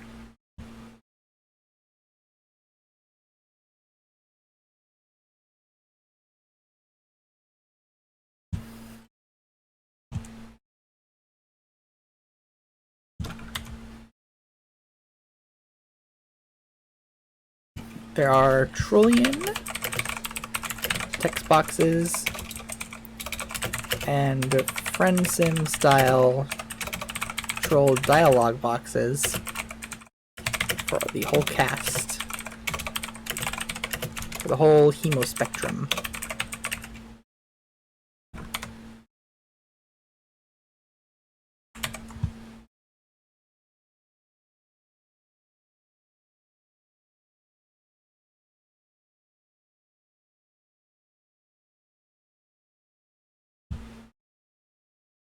The lens flare is a separate image. Sky Anim, this is a... Oh, look at that. This is an FMV. That's the menu. I like that. I've Swappy did that a lot with background FMVs. There's the glitchy Pesterquest logo.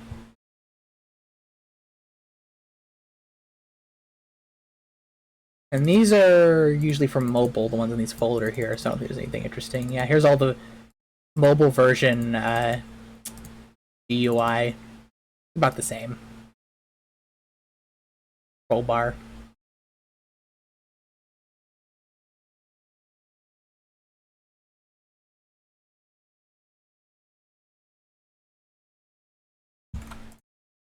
This is the same as the other one game, so I'm not gonna post in that.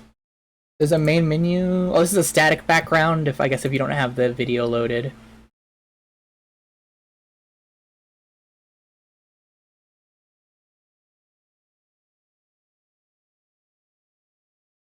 There's music. Game over, John, title loop, Rose, Victory, Jingle, Worston. No, didn't leave any of the Dave Jade music in. So now we're gonna open up script. Oh, I clicked the wrong thing. Script RPY. Here we go. So we initiate the achievements. The script is copy-paste from the first Friendsim. So I left anything weird in here. Oops, my bad. Tip for anyone scoping the files. This is what all game dev is like. The script of the game goes in this file. Wow.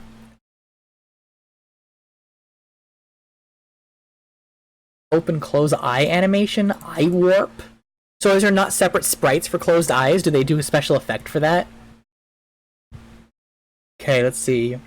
John is Jojo, confirmed. Chat log speakers. Start uses standard festival log. So that's Dave, that's Jade. Testing for future troll content. Okay, wait, how can I make the text bigger? Zoom in.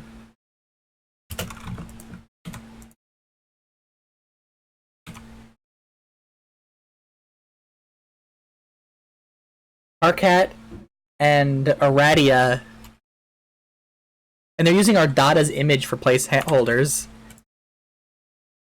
So I'll post that on Twitter.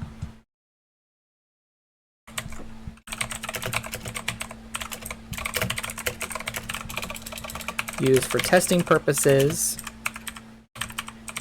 implying we're going through the hemo spectrum in order. They currently use our Dada's sprites as placeholders.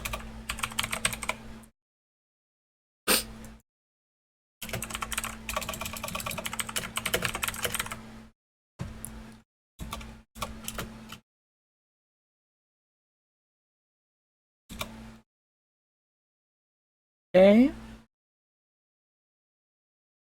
Blue stab, olive stab. I think no, that's stuff from our Dada's route. Close and open eyes.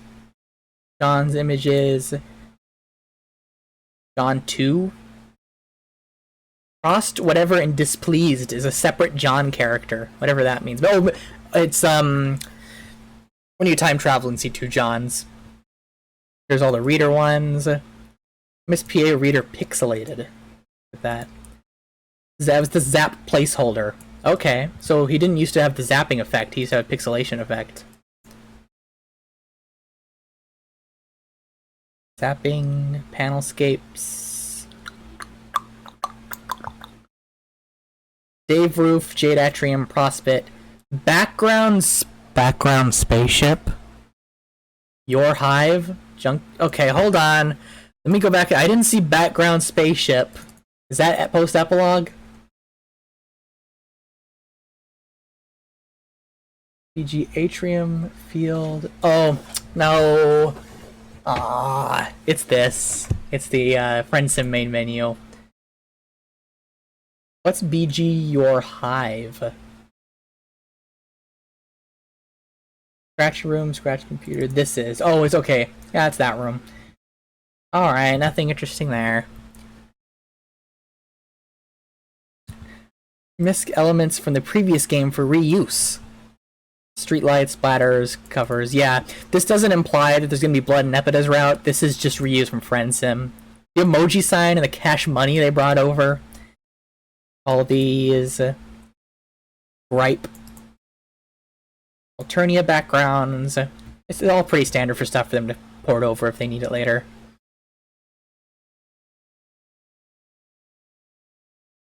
And then we go into John's script.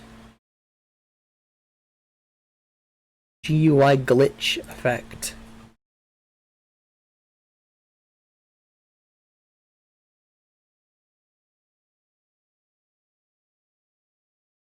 They have a lot of transforms, which makes sense. You have to hand code all this stuff by hand in RenPy. But now, since they're set up here, they can just reuse them. Volume 1 transforms. Reader seated, reader stand, pen straight. Lemon face. Delayed no. John Zap. They didn't use right 1280 unzap and zap. That must have been the old style. House shaking. Does the house shake? Cannon flash. Oh, that's when it jumps through all of canon, yeah. This is used to easily add a formatted bracket to start choices and menus, okay. Tops main menus like other music playing, just in a volume select. And then we go into John's volume, which I don't, there's never anything. Temp music John theme final. Huh. But there's never ending. There won't be like unused script in the middle of a script. I've never seen that before in FriendSim. There's how they call achievements, achievement grant, achievement sync. I think this is for Steam achievements, so those might be a thing, but it might just be only internal ones. So right here, John background room is when they use the old placeholder zap. They don't use that in the final build.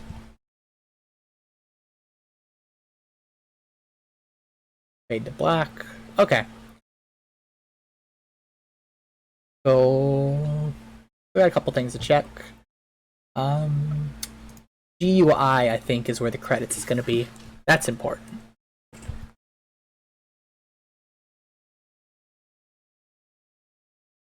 Can I change the color? Hold on. This is the color I like to code in, but it's not the best color for showing you guys stuff.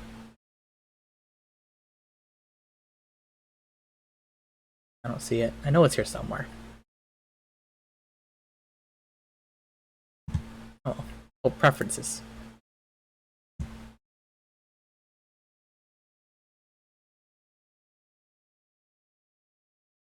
No. Oh well. GUI, GUI, GUI. Pretty standard stuff. Every dialog box has a name at the top now, so they coded that all in. Buttons. Oh, these are. No, this is all stock RenPy stuff. I think these aren't traces, comments.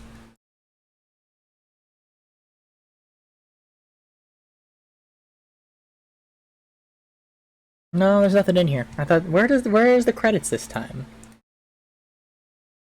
Oh, it's an options, I'd assume. I think that's where it was in FriendSim.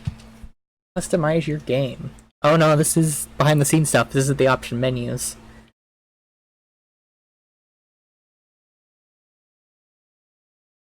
Save directory. When they build, here's everything that gets included. Exclude from built. Volume 4 is in their files, but they excluded it. They also excluded images don't show and a bunch of Photoshop files. You should give us those. You should give us the PSDs for everything. That'd be nice. And then Google Play Store stuff.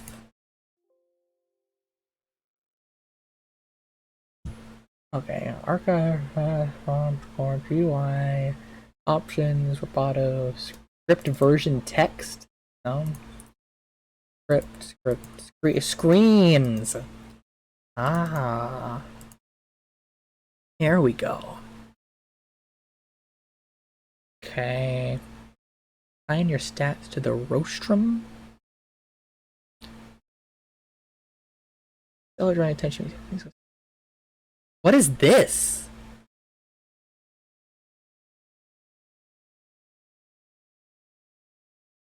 Oh boy, you're really in for it when you get to Vriska's route.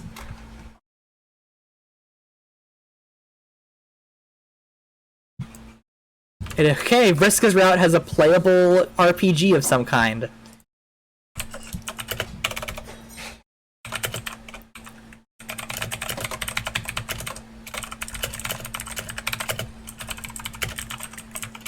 Playable flarp.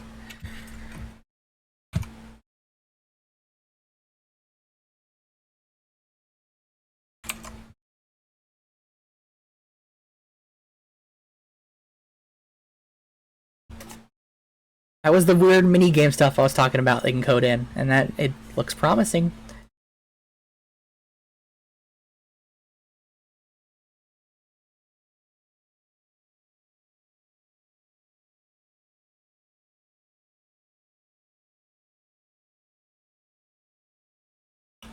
Here's how they do the icons and stuff. Help isn't necessarily relevant to mobile devices, so help isn't shown. Rostrum allocation. This is all for, do we have images Vim? Let's see.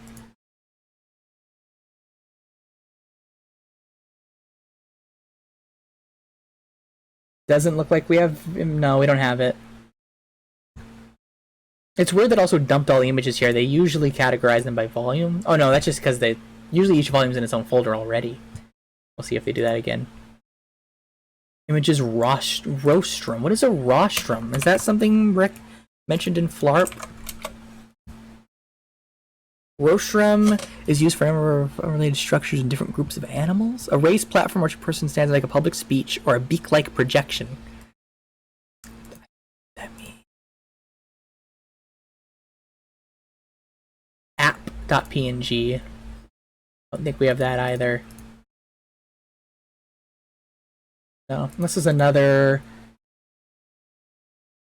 I'm not missing another RPA, am I? No. Weird. Volume select screen changes each volume. Determines which volume the player will enter. Shows locked volumes and links to DLC page. Oh, this is from stuff from FriendSim. This isn't...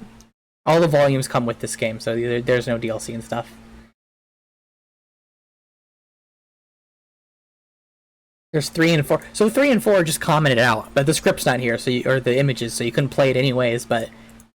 Oh, the only thing stopping the icons from appearing is, that one little hashtag there. Title sky. They took off sun, lens flare, and clouds. Originally it was a static background.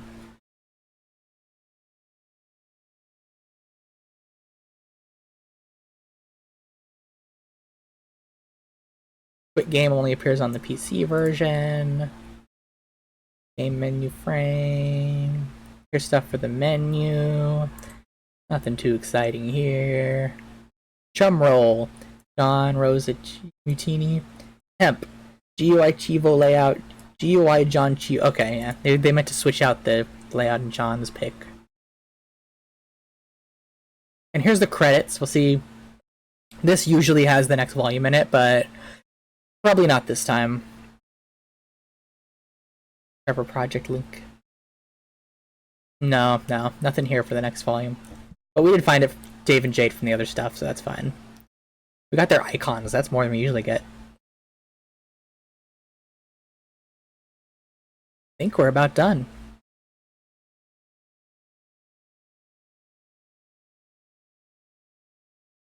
Radio button?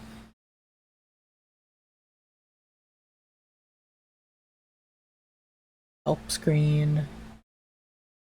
It's got the PC controls on it. Additional screens, DLC screens. Want to buy some volumes? No.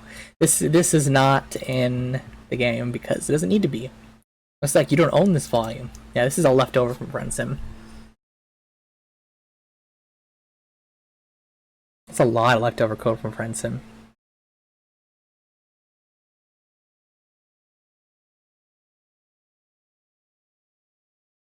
Sans. You have to use the font that has black right pointing small triangle glyph in it.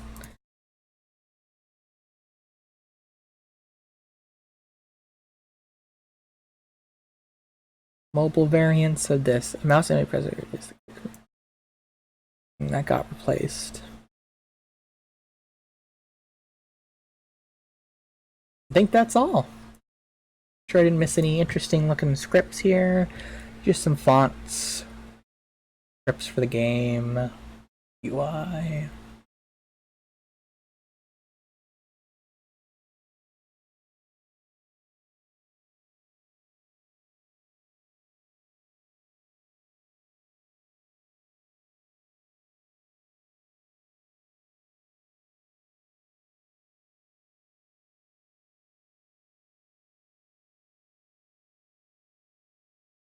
Pumpkin.